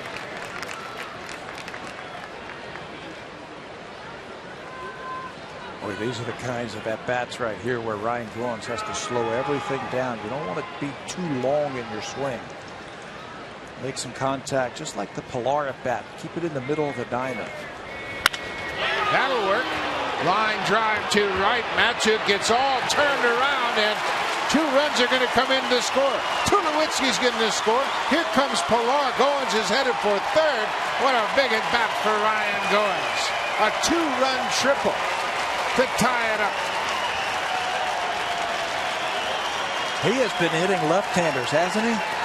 Good approach at the plate by Ryan Goins, not getting too large with his swing. Just stay nice and compact. Let that ball get to you, and then he yanks it over to Mattook, who really butchers this ball in right field and then gets too close to the wall. And that allows Ryan to circle the bases all the way to third base. He's watching that thing. Right there, he's thinking about third base. He sees that ball bounces off the wall away from the right fielder, and he triples once again. Boy, Mattook really played that one poorly. Ben Revere goes after the first pitch and drives it deep to right. Goins tagging at third, and just like that, the Blue Jays have taken the lead. Good job by Ben Revere. We have seen him do this whenever there's a chance to drive in a run. He will go after that first pitch. Setting up that pitcher, if you will, by taking that first pitch. But not that time. With a runner on third base and less than 2 outs, he sends it deep enough to right field for a fly, sacrifice fly. And the Blue Jays answer the 4 runs that the Rays score with 4 of their own. How about Ryan Goins? And obviously, Ryan, in my estimation, has seen more left-handers come in for his at-bats in this month of September. And he has really responded. He drilled that ball to the wall in right. That's his 4th triple of the season. He had a big home run at Rogers Center, his walk-off home run on a very similar type of pitch that was up in the strike zone, and he tomahawked it out for the walk-off. That was September 1st against the Indians after Roberto Osuna had blown a save, giving up a home run to Yan Gomes, and then Goins hit a walk-off home run in the 10th.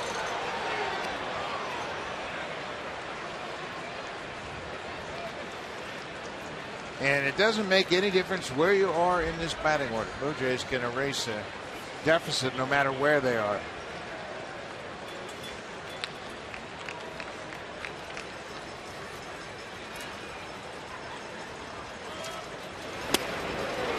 So for those of you who were worried about the regulars not getting any at-bats for the last 2 days, you can rest easy. The Blue Jays have 5 runs on 11 hits.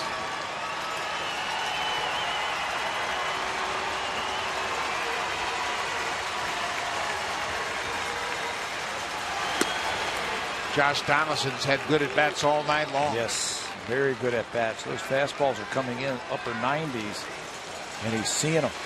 Just laying off of him.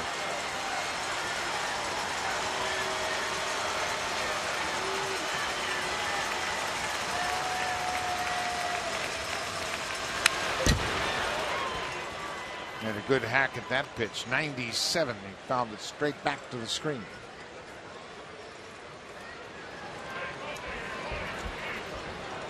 (5-4) Blue Jays. Erasmo Ramirez charged with 3 runs in this inning. Donaldson, another hot shot. Second time Beckham has taken a hit away from him. But Eddie Romero comes in and gives it up. Ryan Goins with a 2-run triple. Mark Burley has the lead.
Every out-of-market game live in HD on more than 400 devices with MLB.TV Premium.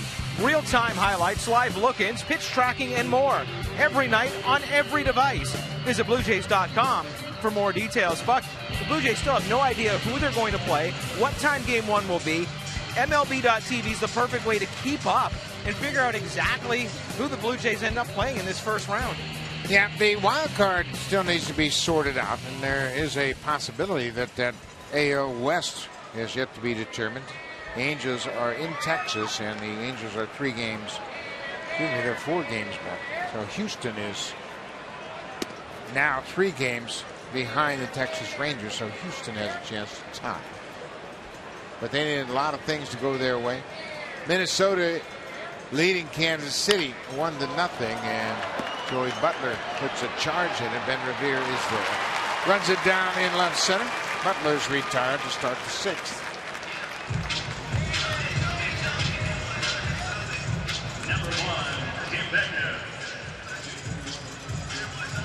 That's what they're playing for right there. They are all tied up with Kansas City for the best record in the American League. Now you wonder why that's such a big deal. The Blue Jays are guaranteed to be home field for the division series, and that will begin on Thursday. First 2 games will be at Rogers Center, Thursday and Friday. And as Barry Davis told us, no start times have been announced yet until they get the entire lay of the land as to who is playing. The team with the best record in the American League will play the winner of the wild card game in the American League wild card game, and that will take place on Tuesday. Liam Hendriks starting to loosen up in the Blue Jays bullpen. And got to get Mark Burley through this one right here. Your first job, I guess, as the manager is you got to win the ball game right here. Now the Blue Jays with 4 runs in the 6th inning have taken the lead. Popped up back over the screen and out of play. Yeah, I mean, that's everybody's job. Certainly win the game. And yeah, sentimentally, you'd like Mark Burley to stay in this game, but it's going to be according to how effective he is. Yeah, so you're going to be watching the swings from Tampa Bay. You're going to talk to your catcher and ask him what his stuff is looking like. You're going to watch, as a manager and your pitching coach and your bench coach, you're going to see how Mark looks out there. Again, they've hit 1 ball hard. That was the 3-run home run. Matuk hit that 3-run home run. He's hit 3 home runs against Burley this year, including his first Major League home run. Pete Walker looking at the matchups of what he has available down in that bullpen, and he's got all of his frontline relievers rested. Ground ball. Donaldson backs up, spins around, fires in time to get Tim Beckham. Another good play by Josh Donaldson. He looks well rested. He's been sharp in the field and at the plate. Doesn't he look fresh? You know, we were talking about that in Baltimore, about getting some of the regulars off their feet and giving them some rest. You're going to get this type of play right here. He's had 4 really good at-bats. He's hit the ball hard 4 times tonight. He's made a couple of very nice plays. His arm looks a lot stronger, too. He's just fresh. A couple of days to sit back and enjoy the game. Don't have to think about grinding out at-bats and all of that. And it will energize a regular player.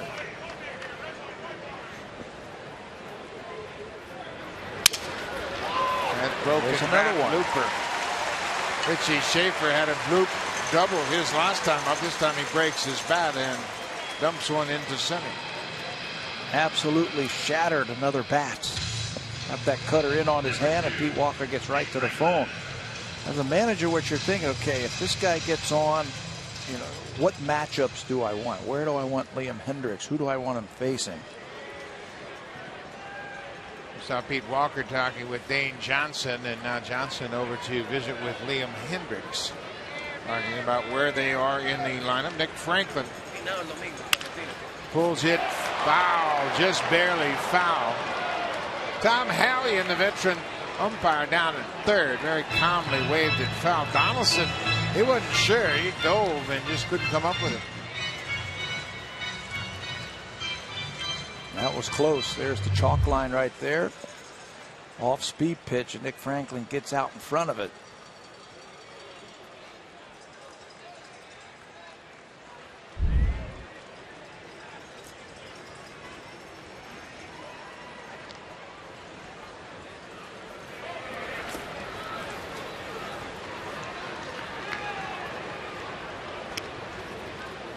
'97 innings this season for Mark Burley.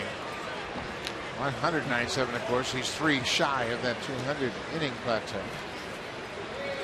Got him. Look out. Yep, he did. Ryan Goins will tag out Richie Schaefer, and another pickoff for Mark Burley. And gets himself out of the inning. For Burley, that's 102 career pickoffs. That's a way to get out of a jam. Catch the rookie at first sleeping, and he wasn't going anywhere. Ryan Goins puts the tag on him to end the 6th.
From the manager, he got through that, and certainly fitting that he would get out of the jam by picking off a guy at first.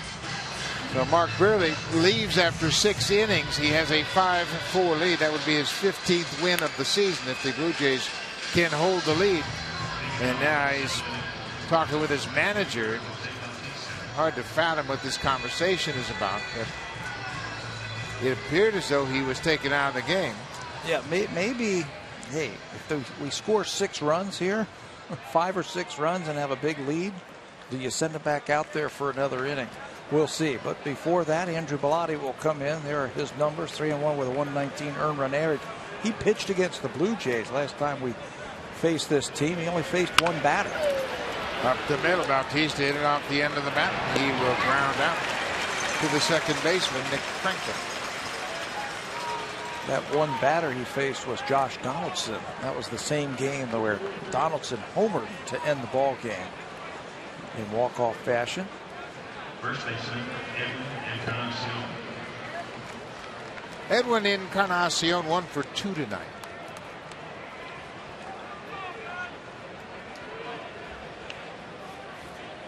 Edwin's batting average at .276.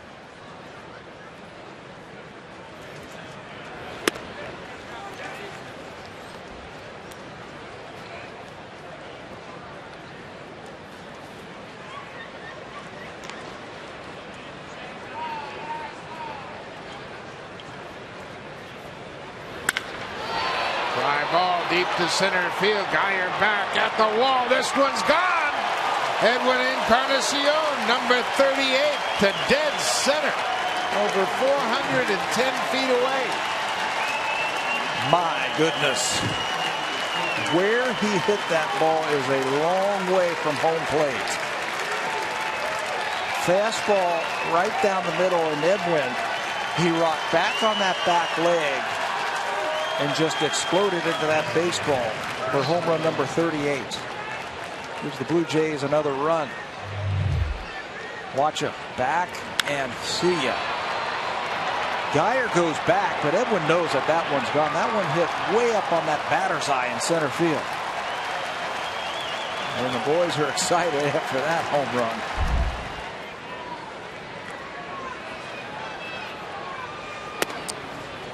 The Blue Jays are one of just 4 teams in Major League history to have 3 players with 37 or more home runs.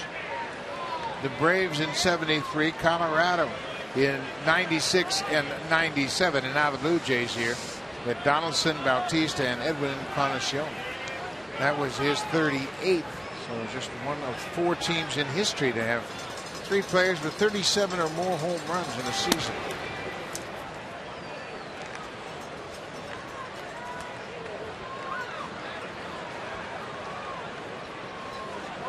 What a trio of power hitters. We've said it before. You might get 1, you might get 2. Tough to get through 3 of them.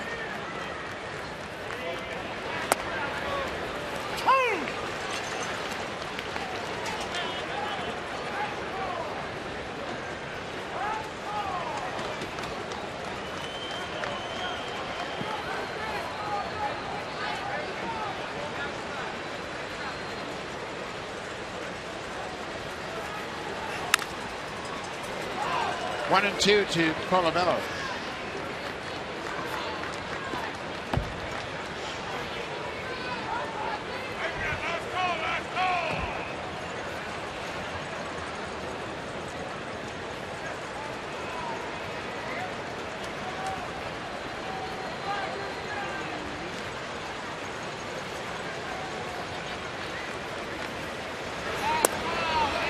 The appeal to first denied by the first base umpire. Bruce Dreckman said no swing.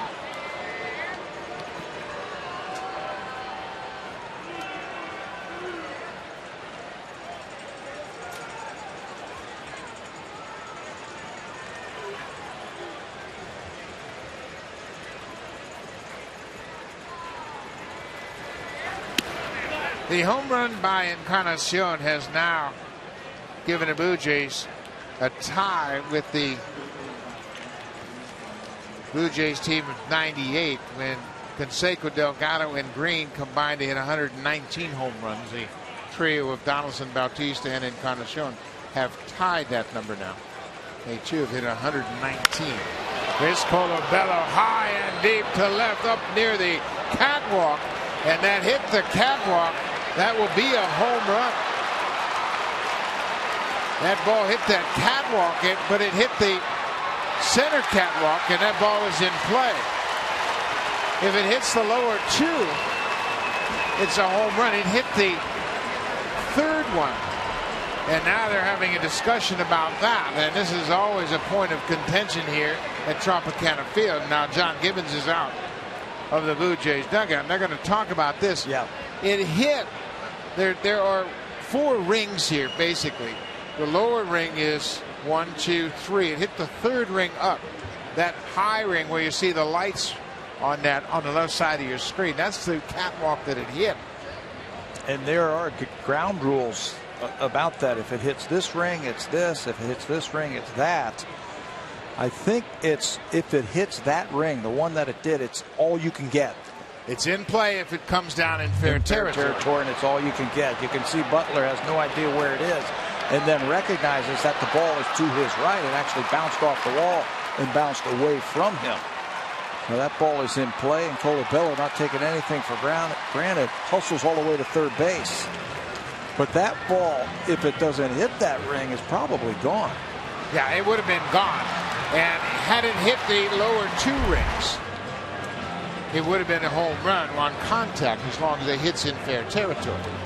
And you see the lower ring, the second ring, if you will, has a foul pole on it.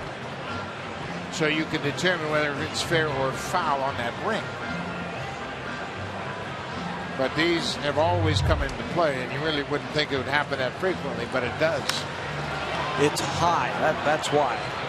And they're going to take a look at this to see which one of those catwalks that it actually did hit. I think it hit.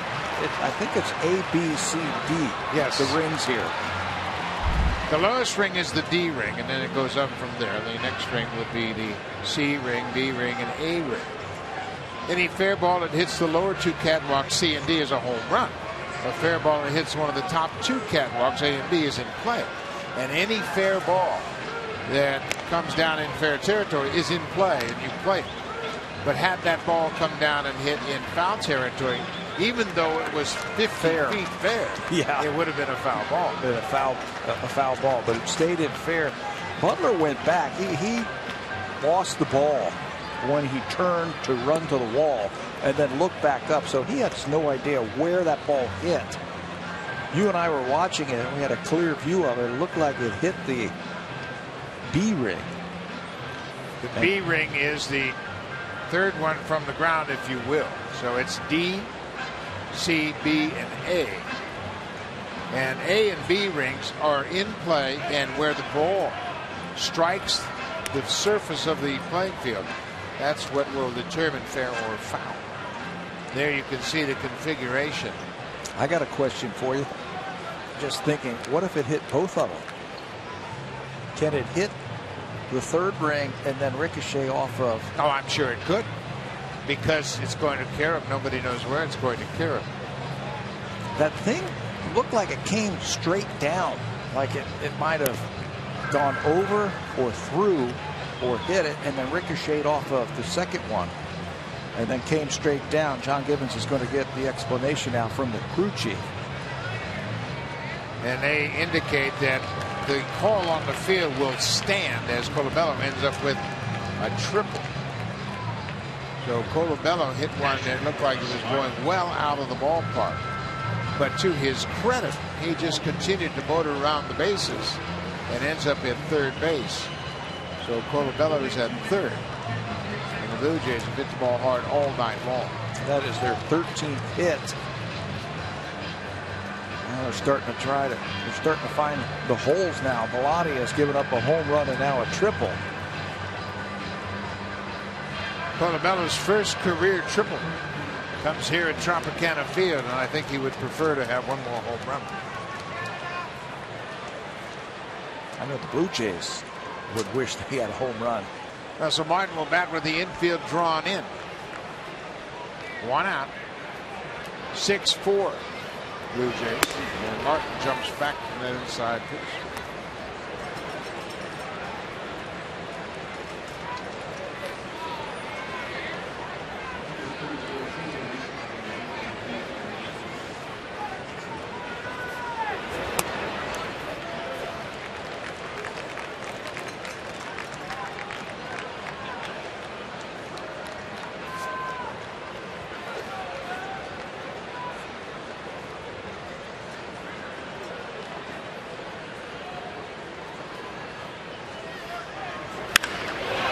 deep drive up on the catwalk again. This one's cleared. The B ring and out of the ballpark for Russell Martin. His 23rd home run, second home run of the inning for the Blue Jays. They are taking care of business here in St. Pete. Yes, they are. You and I were talking before the ball game. You got Burley tonight, Estrada tomorrow. Does Russell Martin catch tonight? And yeah, because he's been swinging a hot bat. That's his third hit of the night for Russell Martin, making it 8-4 Blue Jays. And that was a no-doubter. It wasn't high like Colabello's to get up into that B ring. It certainly had a distance to go out in left field.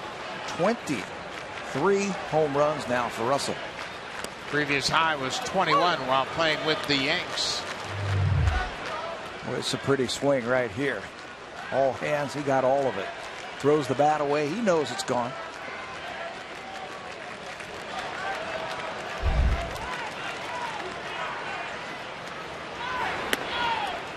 The 2-run home run gives Russell his 77 RBIs. That's the most he's had since his first full season in the big leagues.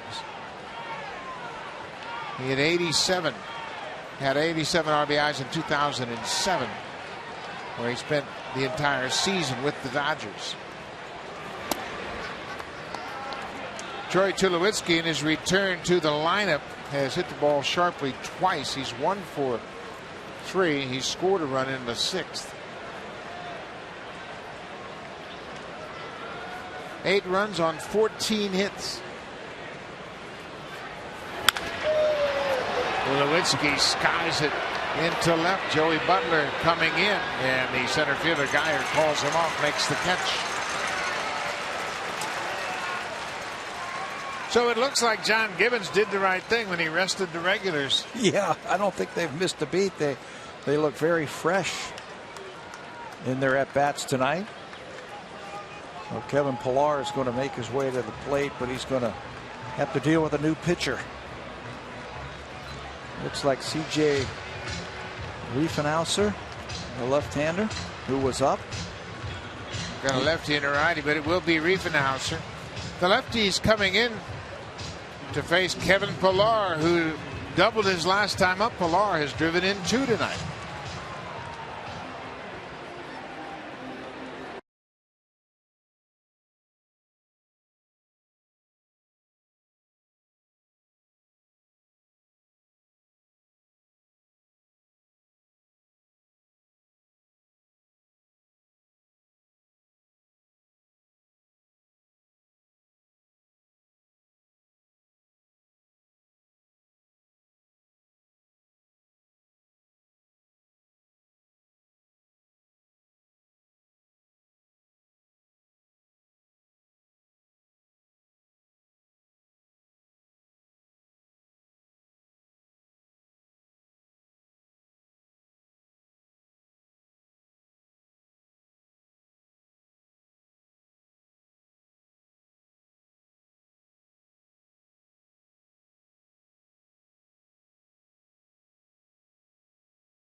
Center.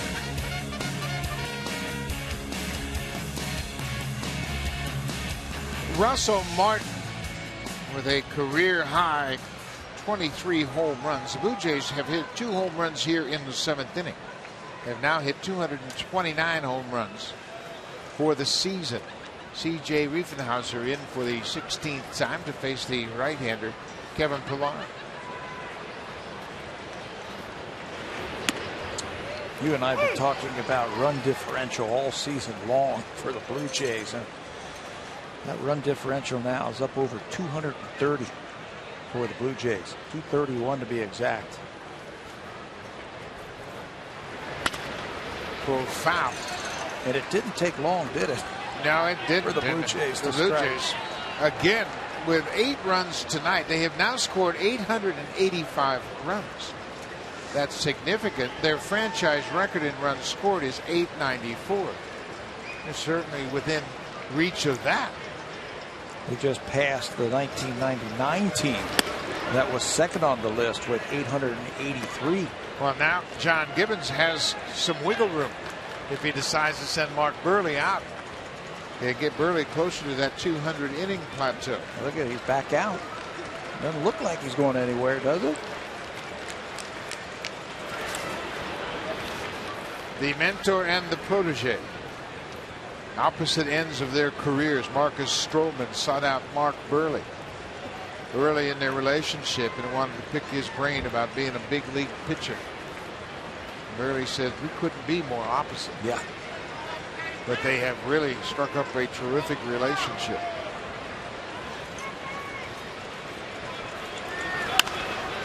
Burley, during the rehab process of Marcus Stroman, continued to tell Marcus, I'll hold the fort down till you get back.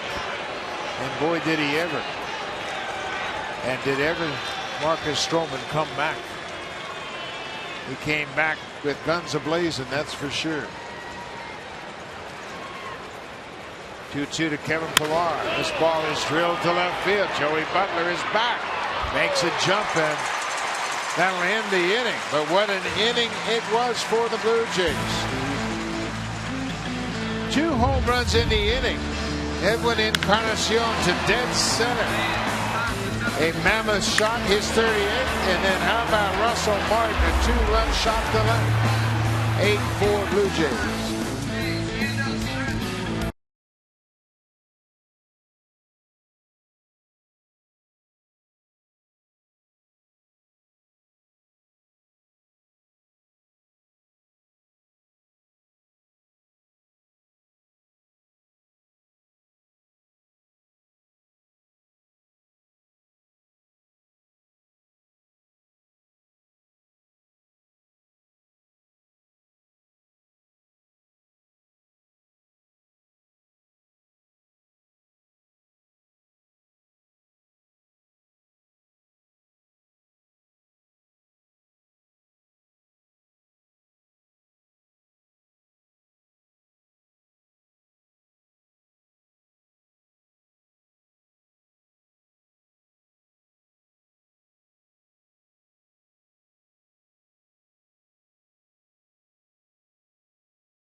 Postseason caps the Blue Jays will be wearing by New Era. You can pick up one of these 2015 collector's postseason caps at jshop.ca today. There is a postseason patch on the left side of the cap. All on-field caps are made of enhanced performance fabric, sweatbands, and under visors.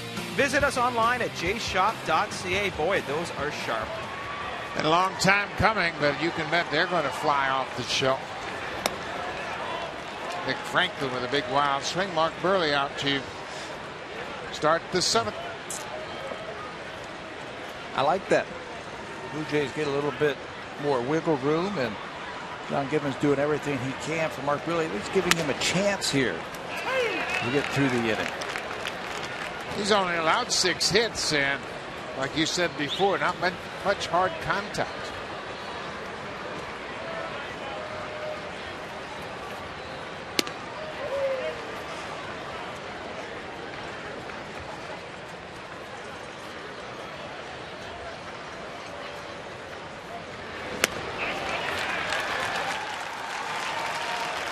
Franklin strikes out.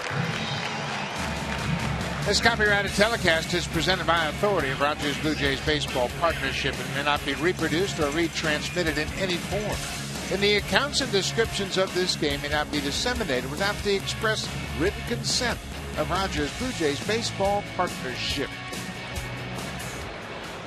You got to read fast with Burley. Yeah, you didn't have much time to go through that tonight.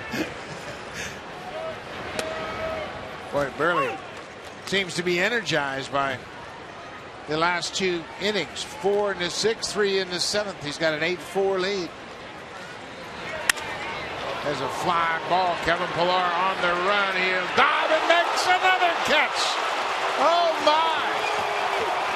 Talk about these guys are ready for the playoffs. They're doing everything tonight. Well, that one just jumped into the top 5 for me for Kevin Pillar. Even the coaches are going to give him a standing ovation. Kevin Pillar is so determined when he is in that outfield. He feels like he can catch everything. If it stays in ballpark, he's going to give you 100%. Playing straight up against Maley, and this ball hangs up just long enough for him to stretch out and haul it in. What a catch. Remember when he made the catch early in Baltimore, diving up against the fence in kind of a meaningless game? They were trailing. But he plays the same way no matter what the situation is. He knows he's going to the playoffs. He never thinks about his well-being. He always puts the team first, and it's paid off dramatically for him. And then who appreciates it the most? Mark Burley saying, wow, thank you, Kevin Pillar. I tell you what, Mark Burley's played on some good teams, and I know he has enjoyed watching this team and being part of this team as much as any team he's played with. I think it's been such a terrific combination of youthful enthusiasm, seasoned veterans, and guys that have been told their whole life, you're not quite good enough. And winning. They've been winning. Come on. Brandon Geyers hit for a 3rd time. And he just takes it. Yeah. He's not going to get out of the way. Man at first, 2 outs. Let's check in with Jamie Campbell.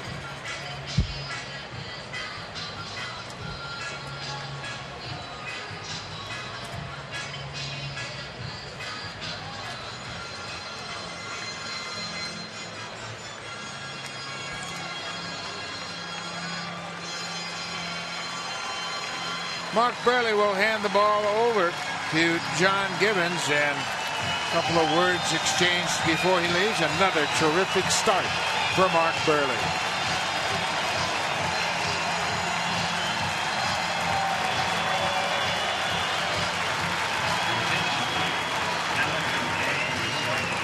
Mark Burley in line for his 15th win of his career.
The season. It'll be the first time since 2008 he's won 15 games.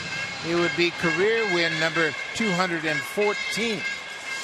And you don't think the coaches and the players and the trainers love this guy? There are his totals on the season. He is up to 198, a couple away. Look at every one of them. They love this guy. Absolutely. He's a true pro. Respects everybody in that clubhouse, and they respect him as much as anybody they've ever played with. Mark Burley has always done it right. He did it right again tonight.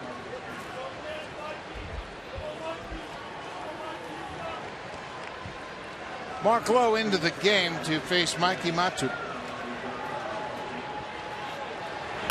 Matuk takes his strike. 0-2. Mark Lowe, a terrific addition to this ball club. ERA 1.99 for the season. He is now the 7th inning guy, if you will, for the Blue Jays. Hard fastball, hard slider, averaging just over a strikeout per inning. Over his last 40 2/3 innings, he's racked up 47 strikeouts. He's even surpassed his season average. 7th lowest ERA among relievers in the American League.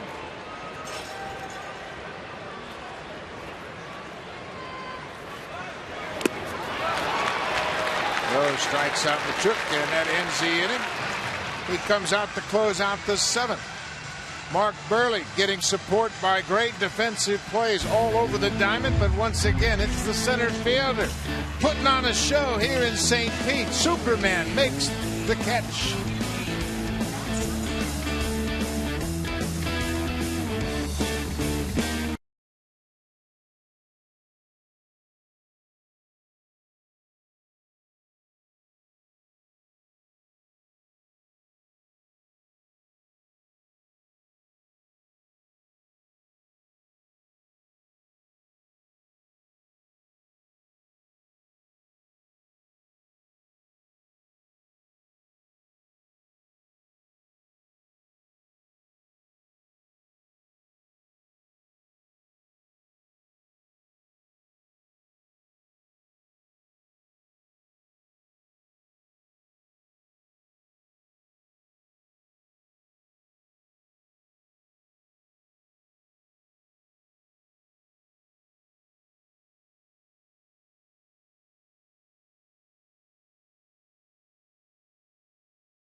His 492nd career start, hugging his battery mate Russell Martin. And Burley gets so much respect from everybody. Mark Lowe wanted to give him a hug after that terrific outing for Burley, in line for the win. And there's the guy that made the great catch to save extra bases for Burley. And those are real, genuine, aren't they? I mean, look at Ben Revere getting in there, getting something from his big veteran pitcher.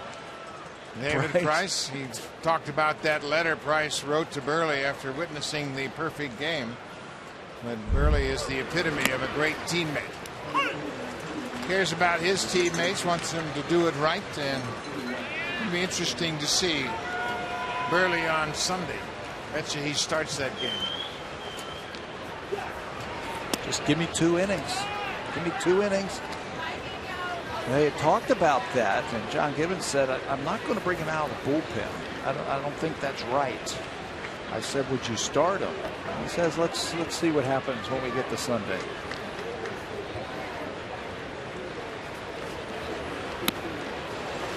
Ryan Goins had a big hit in this ball game.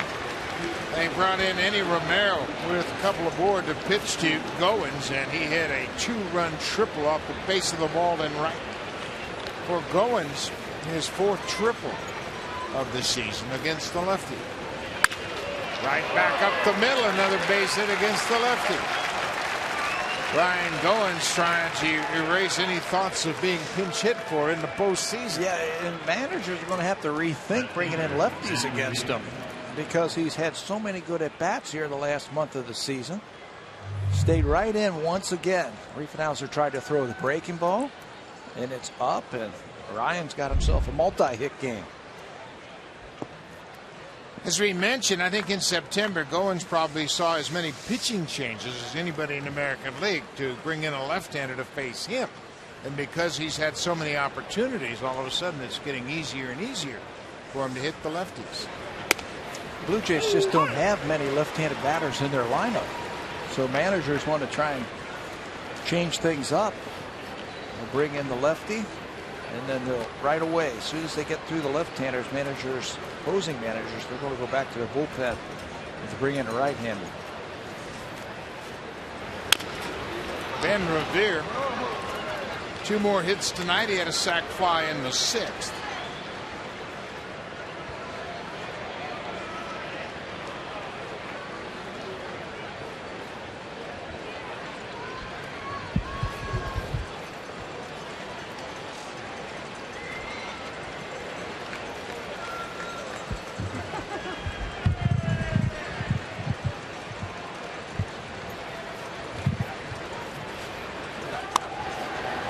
Upstairs, it's 1-2. Kirby Yates, the righty, probably getting ready for Josh Donaldson, who's on deck. 8 runs on 15 hits, including 2 home runs tonight for the Blue Jays. Ooh, Revere had a good cut at that pitch. And Revere stayed inside. He can handle left-handers. You know, initially when Revere was first brought here, there was thoughts that he was going to platoon in left field with Danny Valencia. Then they saw him play a little bit and recognized the fact that for his career, he has hit well against lefties, and here he is, the everyday leadoff man.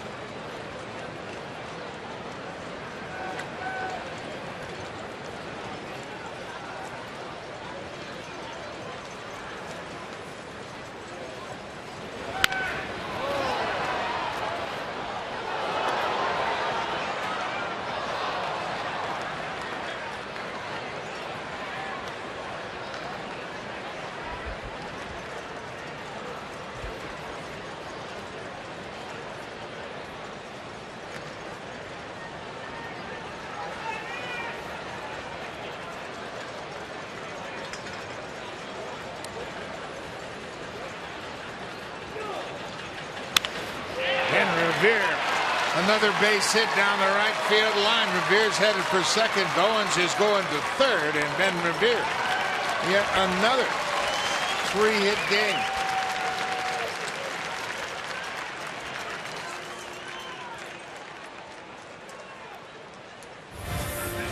Help is only 140 million miles away.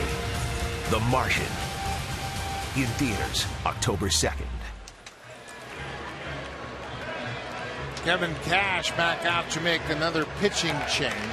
Riefenhauser is out of the game. Kirby Yates will come in.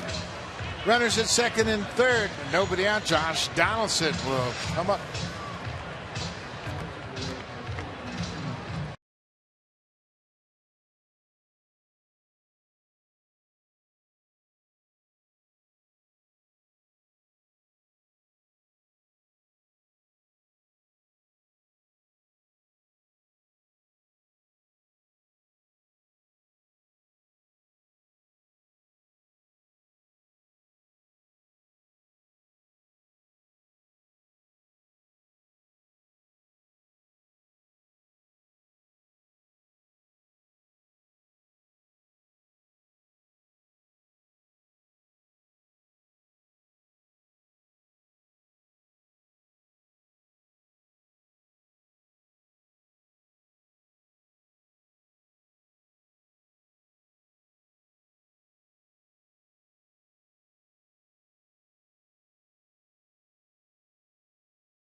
Kirby Yates into the ballgame for the 19th time. He inherits a tough situation. Second and third, nobody out, and Josh Donaldson the batter.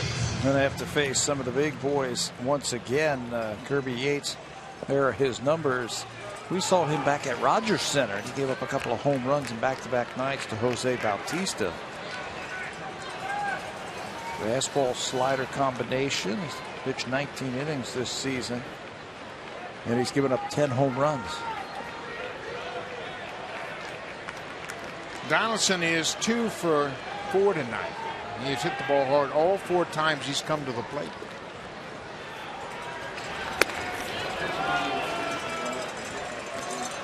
That bat's flying through the zone tonight, isn't it? Yeah, he's hit the ball hard.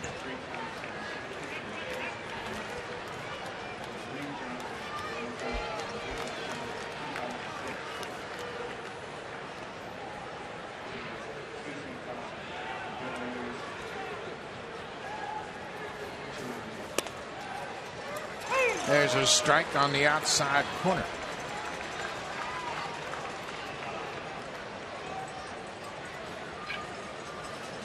Josh, with 2 hits tonight, now has 184 for the season. That's good for 5th in the American League. The reason I bring that up is that with 3 hits tonight, Ben Revere has 179 hits for the season. Seems like he's gotten them all in the last 6 weeks, hasn't it? Every time he steps to the plate, he's been laying out some line drives. Revere has 70 hits in 54 games since coming to the Blue Jays.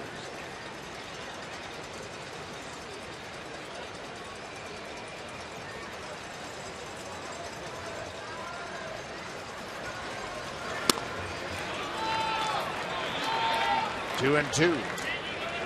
Still nobody out. Aaron Sanchez had a good inning of work yesterday in Baltimore.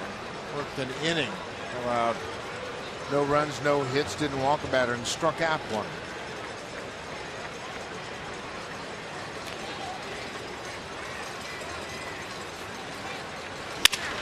Broken bat. Goins will get back to third. Donaldson grounds out to the pitcher. Yates knocked it down, and Goins had to hold it third. He catches that ball. He gets Ryan Goins in a rundown at third base. Late breaking slider. And Ryan was going on contact, thinking that ball's going to be up the middle.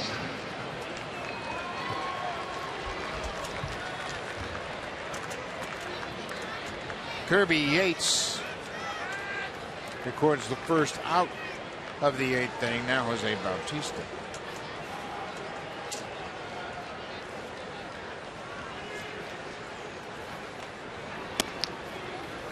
That's that inside breaking ball he hit for a home run. That's exactly what it was. An inside breaking ball that Jose stayed back on that back leg a little bit longer. Drove it right out of here. That home run against Yates at Rogers Center on the same pitch. Threw it to him again. Looked like that one might have been inside off the plate. He homered off of Yates in back-to-back games. Leading off the 7th and then leading off the 8th.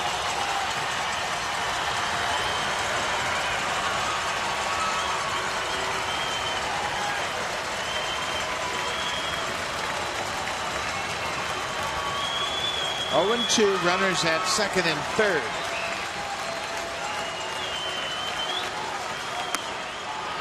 Fastball inside.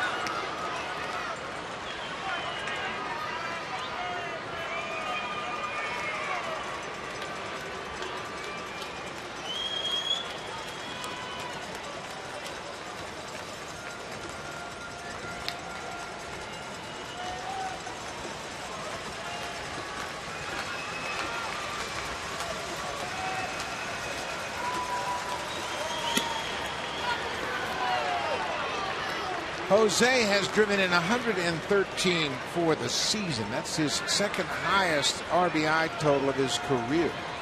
He drove in 124 in 2010 when he hit 54 home runs. A very good season for Bautista. Lots of opportunities. 252 batting average coming into this one. Chance to add to that RBI total. That looked like the pitch to do it on right there.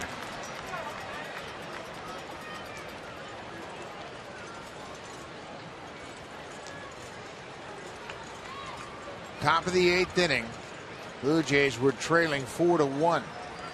And then they scored 4 in the 6th and 3 in the 7th. Troy Tulowitzki back in the lineup for the first time since September 12th.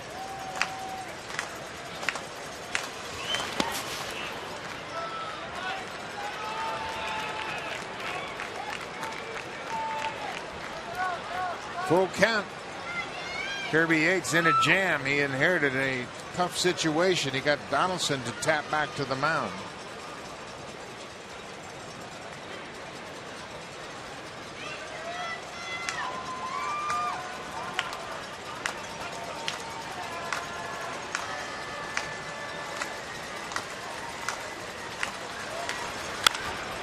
Popped it up.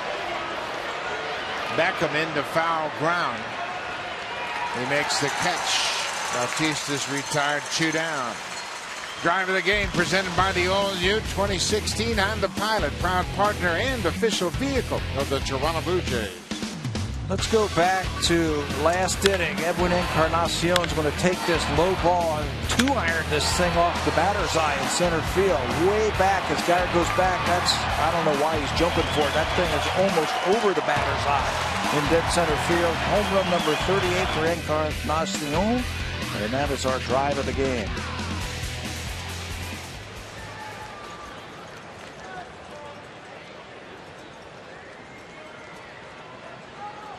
Edwin with 38 home runs. His career high is 42. Hit 42 in 2012. He has 109 RBIs. His career high 110. Let's go. You got 2 of them out there just waiting for you.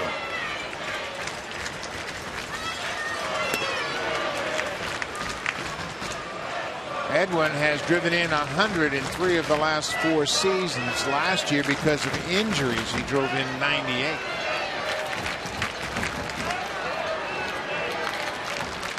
Lots of Blue Jay fans here again enjoying this offensive barrage.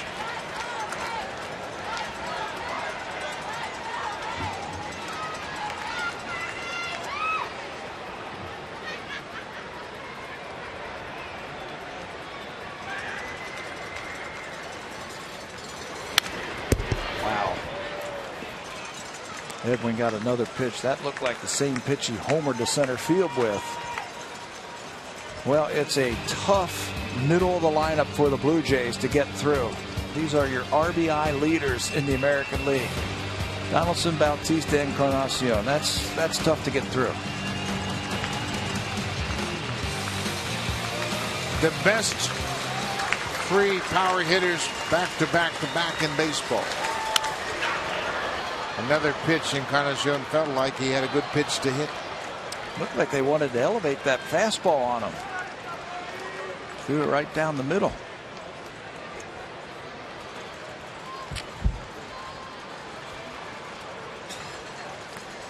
Bautista's had a lot of success since joining the Blue Jays, but I get a sense he's enjoying this season better than any of them. The opportunity to go to the postseason. Upstairs.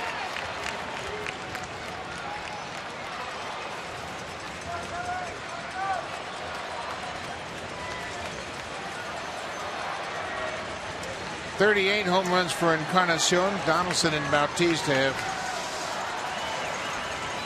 41 and 40 respectively. He went around. Encarnacion strikes out. The Blue Jays strand a pair. Will go to the bottom of the 8th. It's 8-4 Blue Jays. Now time for a Blue Jays Central update. Here's Jamie Campbell and Greg Zahn.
Subscribe to the 2015-16 season before October 6th to get the early bird rate of $179.99.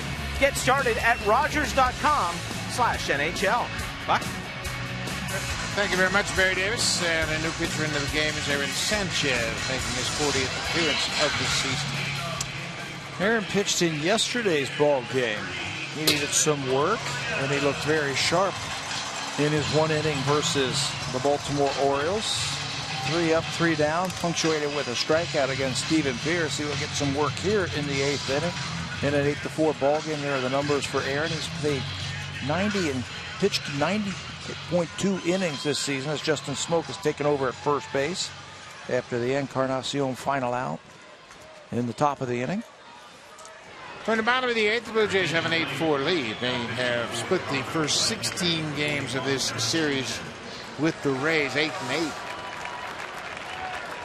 Sanchez to face Longoria, Cabrera, and Joey Butler.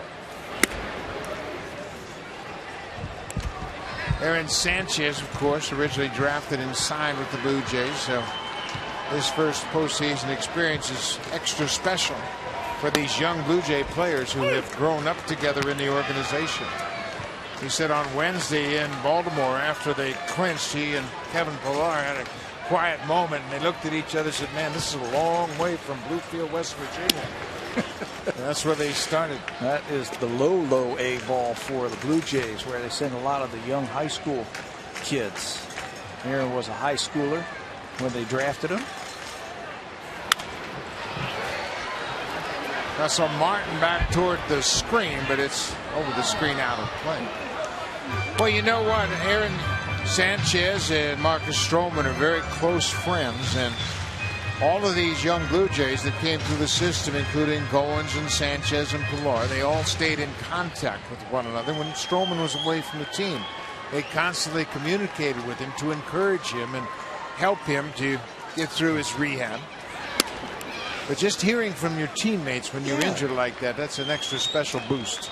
I'm sure you've been on the disabled list with the injuries. I was home one time, and it's like you're out on an island, like you're not even part of the organization. So little looper, Ben Revere, will come in and retire Longoria. And you're so right that if your teammates contact you and you get the, hey, how's everything going kind of thing. And we got a chance to see Marcus. No way did we think that we would see him pitching here.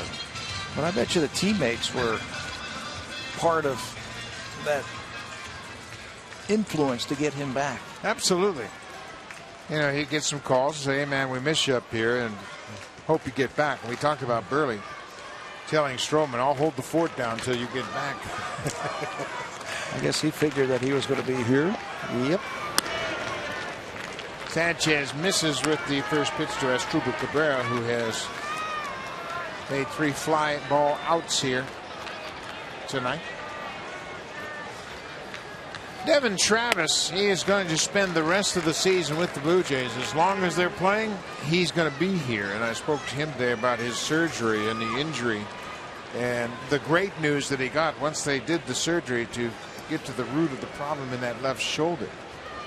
He thought he was headed for possibly some rotator cuff surgery, maybe labrum surgery, but he found out there was a cyst in his shoulder because of the irritation that was putting pressure on a nerve, and he had no strength in his arm. No strength. I saw him the other day doing his rehab. There's a check swing for an out. I saw him doing his rehab where he kept his arm out away from him, shoulder width, and he was dropping a baseball, throwing it back in, trying to strengthen that shoulder. He'll be back, and he'll be fine. And what a great problem to have the Blue Jays if you put this guy's bat in the lineup. Yeah, and you know what? His personality is exactly like the rest of this team. And he was here in April and was the American League Rookie Player of the Month in the month of April. And he'll fit like a glove once he's healthy again. Competition is a good thing.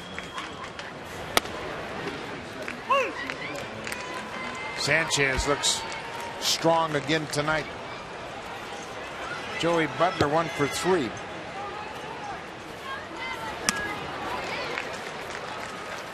That looked like it might have been his cutter, something that he's been working on right there. 91-mile-an-hour cutter. There it is again. Got underneath it a bit. That's why it stayed up. And they want that pitch to be thrown on the outside corner, because so many of his pitches start on the outside corner and that sinker comes back. So if he can replicate that location with the cutter, he should get a lot of swings and misses. Or this comeback fastball right here. The old 95 comeback fastball in the outside corner to a right-hander. Have him give up on it, get a called strike. I asked Pete Walker what he wants to see from Sanchez from here on into the postseason. He said, I'd like to see him get to a breaking ball count and really bury that breaking ball. Well, he's going to get his wish right here. He threw it, but Butler was able to get to it. And pitching coaches, they have wish lists. They have wish lists that they want to accomplish and have their pitchers use in a game. Come right back to it right now. Yeah, throw a better one this time. 1 and 2. Why not? One with the cutter.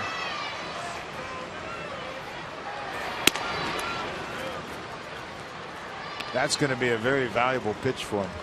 Yeah, if he can control it, that's going to be like John Lester good. You know what I mean? When Lester got that cutter, took him to the next level.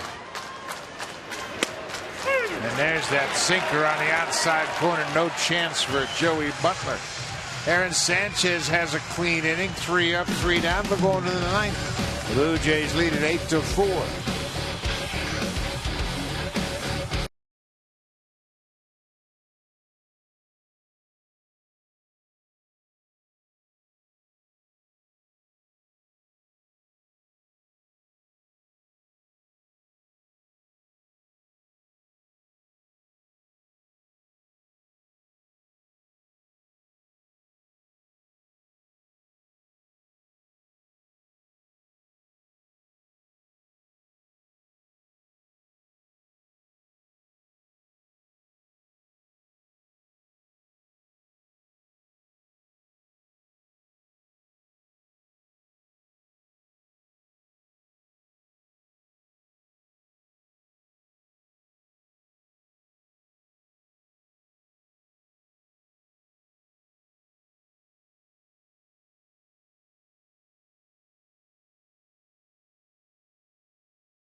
Official vehicle of the Toronto Blue Jays.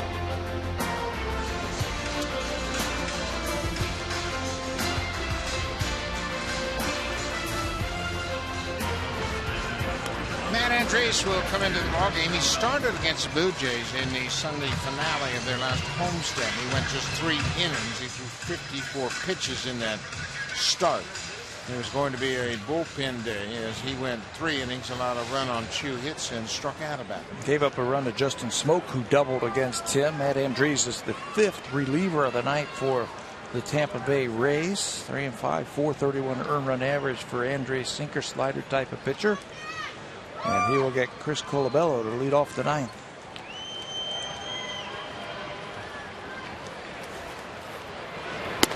Colabello hit his first big league triple in the 7th. It should have been his 15th home run of the season. It hit the catwalk. It hit the B ring here at Tropicana Field and landed in fair territory. But it was going to be deep into the seats in left field. High booming drive. He's 2 for 4. He singled and scored in the 2nd. He scored the first run of the ball game.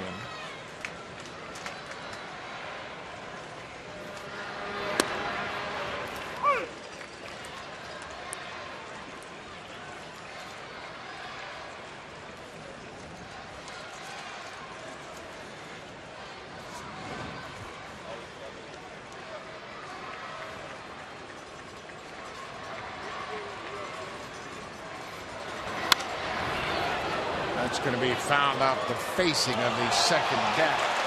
I like that the Blue Jays have gotten Colabello some starts and some at-bats here. There was a run about the last week to 10 days where the Blue Jays are seeing a lot of right-handed pitching. And Chris was not getting some regular at-bats. The batting average dropped down just a little bit. Those 2 hits tonight has got that batting average up over 320 again. This time of the year, when all of the team goals are accomplished, everybody starts to think about, well, it'd be nice to hit 320, wouldn't it? Sure. Looks nice on your baseball card. You went through that early in your career with Cleveland, where you were up among the leaders in batting average with the Indians, among the league leaders. Finished 4th one year in the American League. That's pretty good. 4th. It's one of those things where everything you swung at, you were finding holes. A lot like some of these Blue Jay hitters this year. There's some guys having some pretty good years. The guy at the plate is one of them. 3-2.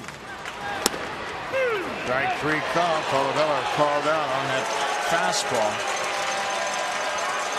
He strikes out for a second time. You know, the point being that he's getting some playing time here, getting some at-bats, and he's going to play an important role in the playoffs. If he doesn't start, as that ball's right at the knees, if he doesn't start, he'll be the first guy off the bench. And he's going to be facing some very good relief pitching, so you got to keep him sharp. Yeah, I wouldn't be surprised if he gets playing time in all 3 of these games to wrap up the season, because you just don't know when he's going to get his next at-bats. Colabello is a pinch hitter. Is 3 for 11 this season with an RBI. Boy, he's had some big hits for the club all season long. Russell Martin's had a big night again tonight.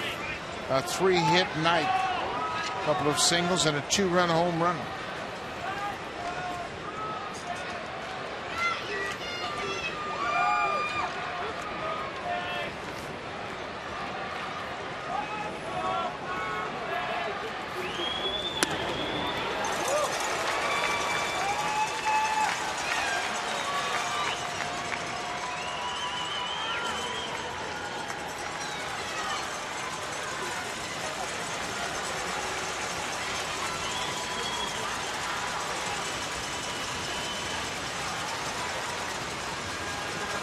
One and 2 to Russell Martin. Popped up. This is playable. Richie Schaefer, the first baseman, in foul ground, makes the catch.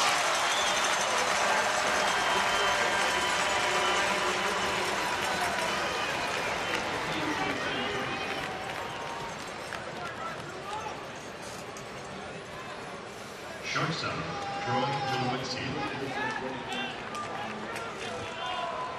Troy Tulowitzki's had a successful return to the lineup. He took batting practice against David Price and a couple of minor league pitchers here early this afternoon before regular BP. And it went so well, he told the skipper, "I'm ready to go." And here he is. And he will play the whole game and then get tomorrow off and then play on Sunday, the last game of the regular season. And that should be enough for him. 8 at-bats, at least 8 at-bats against live pitching before the playoffs start. He's had playoff experience, and it came at a very young age. He was 22 years old when the Rockies went to the World Series. They had that dramatic game 163 against San Diego. Tulowitzki played in that game. It was in 2007. He went 4 for 7 in that 13-inning game. Osuna and Cecil both throwing.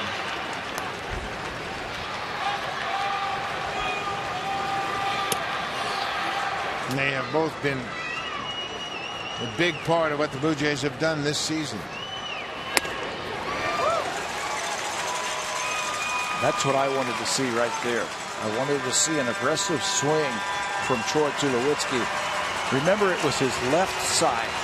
That's where that left arm pulls that bat through. I wanted to see him finish that swing, if he finishes it with one hand, if he's got the strength in that shoulder area. And, of course, George Poulos and Mike Frostad, the trainers, keeping a close eye on Tulowitzki. He drives this to right. Mikey Matuque is going to misplay this one again. That's off the top of the fence. He's had a rough night in the field. He misplayed Ryan Goins' ball. Matuque playing in right field the 10th time he's been out in right, and he didn't play that ball very well at all. Yeah, you can see how upset he is with himself. Still don't know if he was going to be able to catch the ball. This is a good shot right to the finish by Tulowitzki with two hands and drives it to right field. It's off the top of the wall. Even if he gets back, so you can see how high it is. I don't think he catches that ball, but you're right, he played it into a double.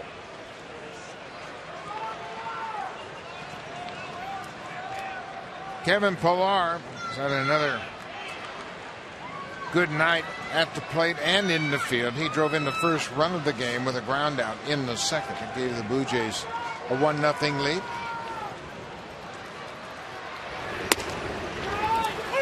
Tampa Bay scored 4 in the bottom of the 5th. And Pillar has made himself a fan favorite.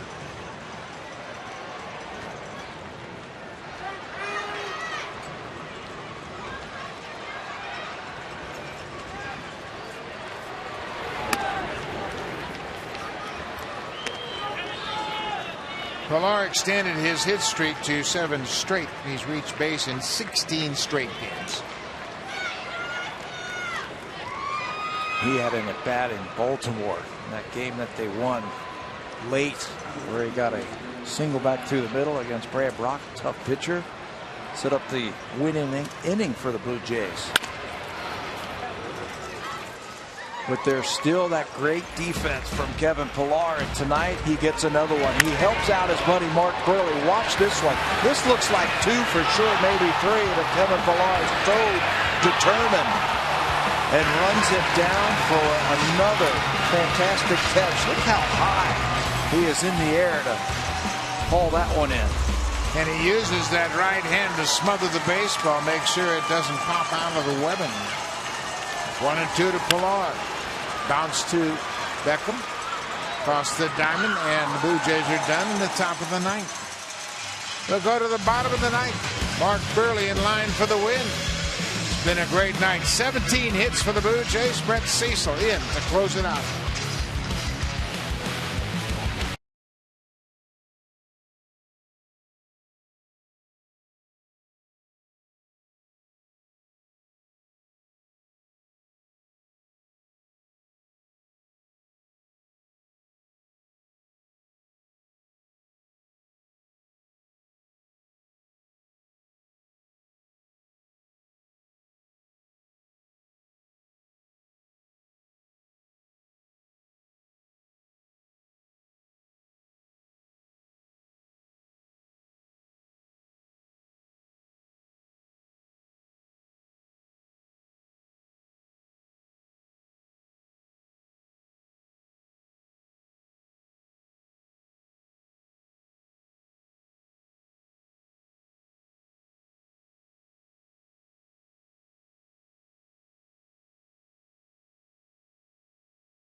Every day and vote on today's play of the game.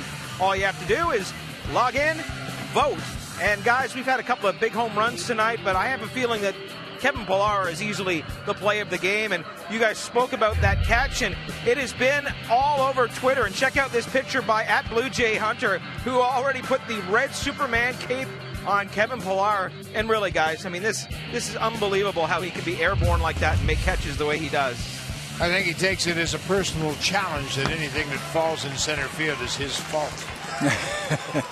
Brett Cecil into the ball game for the 62nd time this season, an outstanding earned run average of 255. It was Brett Cecil who picked up that 5th win. That was in that first game in Baltimore on Monday. He was the pitcher of record. After he ended the 8th inning, Blue Jays would score a run in the 9th, and he would pick up his 5th win. That was a first pitch sinker, something that Cecil has added, and boy, is it an effective pitch. How did he come about that sinker? Well, it's funny when ball players are hanging around each other down in that bullpen, they're talking about the game, and he was sitting with his teammate Aaron Sanchez, and he said, "Hey Sanchez, show me how you throw that sinker," because Aaron's got a good one. And Brett picked up on it. He changed his grip just a little bit on that baseball from a slider grip to more of a two-seam type of grip, and he'll throw it early in the count when he's not sure what hitters are going to do to him, and it's been a golden pitch for him. Really sets up that hard curveball. Another strikeout for Cecil. 1 out here in the 9th. Now for a preview of what's coming up on Sportsnet Central. Here's Ken Reed and Ivanka Osman. 36, Richie Schaefer.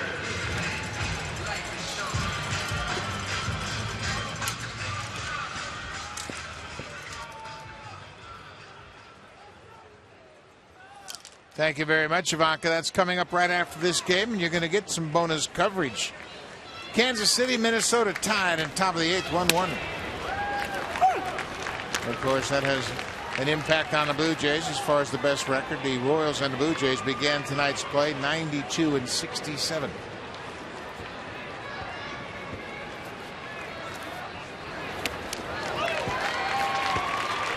Brett Cecil has turned his season around. You go back to the 1st of July. This is his 36th game since the 1st of July. He now has 38 strikeouts in 28 and a third innings.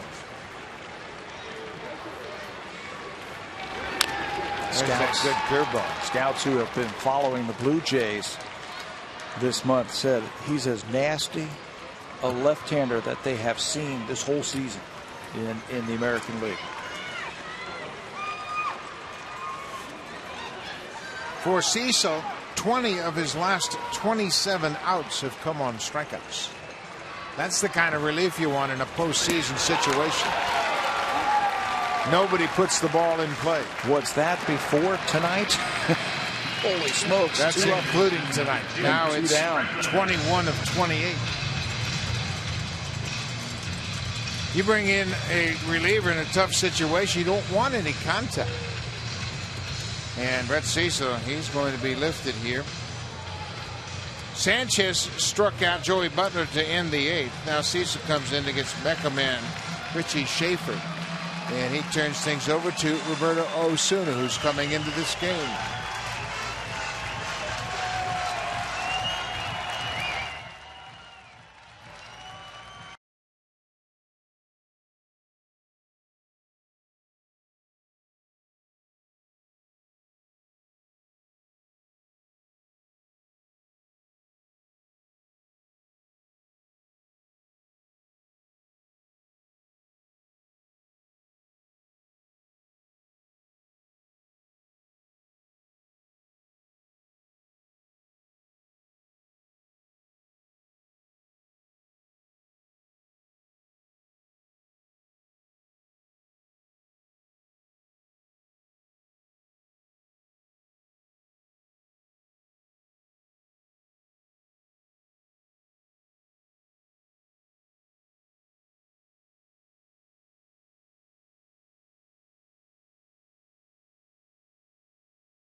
Most appearances in a single season before the age 21 since 1914. Osuna leads the list. Terry Forster of the White Sox in 72. Camilo Pascual went on to pitch 19 seasons. Pete Schneider with the Cincinnati Reds in 1915. Mike McCormick was in his 3rd season when he did that with the Giants. He had 47 games in 1959 for the Giants as a 20-year-old. And Osuna tops the list at 67 appearances. Over the last 100 years. How about that? What a season Roberto's put together. This is not a safe situation for him.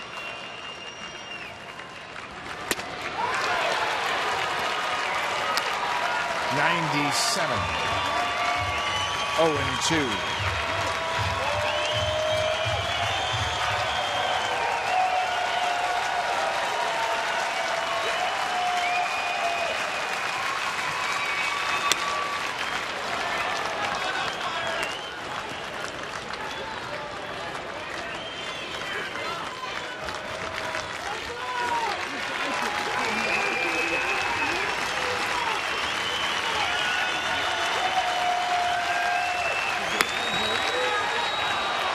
Roberto Osuna had been a starter.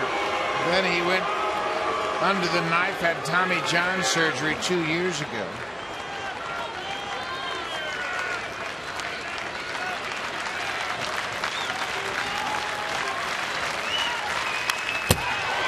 Nick Franklin fouls it back. It's 2-2 for Osuna. He has worked 68 2/3 innings. Has racked up 73 strikeouts, and the league is hitting 187 against him. Not bad for a first-year closer. Pops straight back over our head. And he keeps feeding fastballs in there to Nick Franklin. I think if he throws anything with a wrinkle right here, you have a strikeout.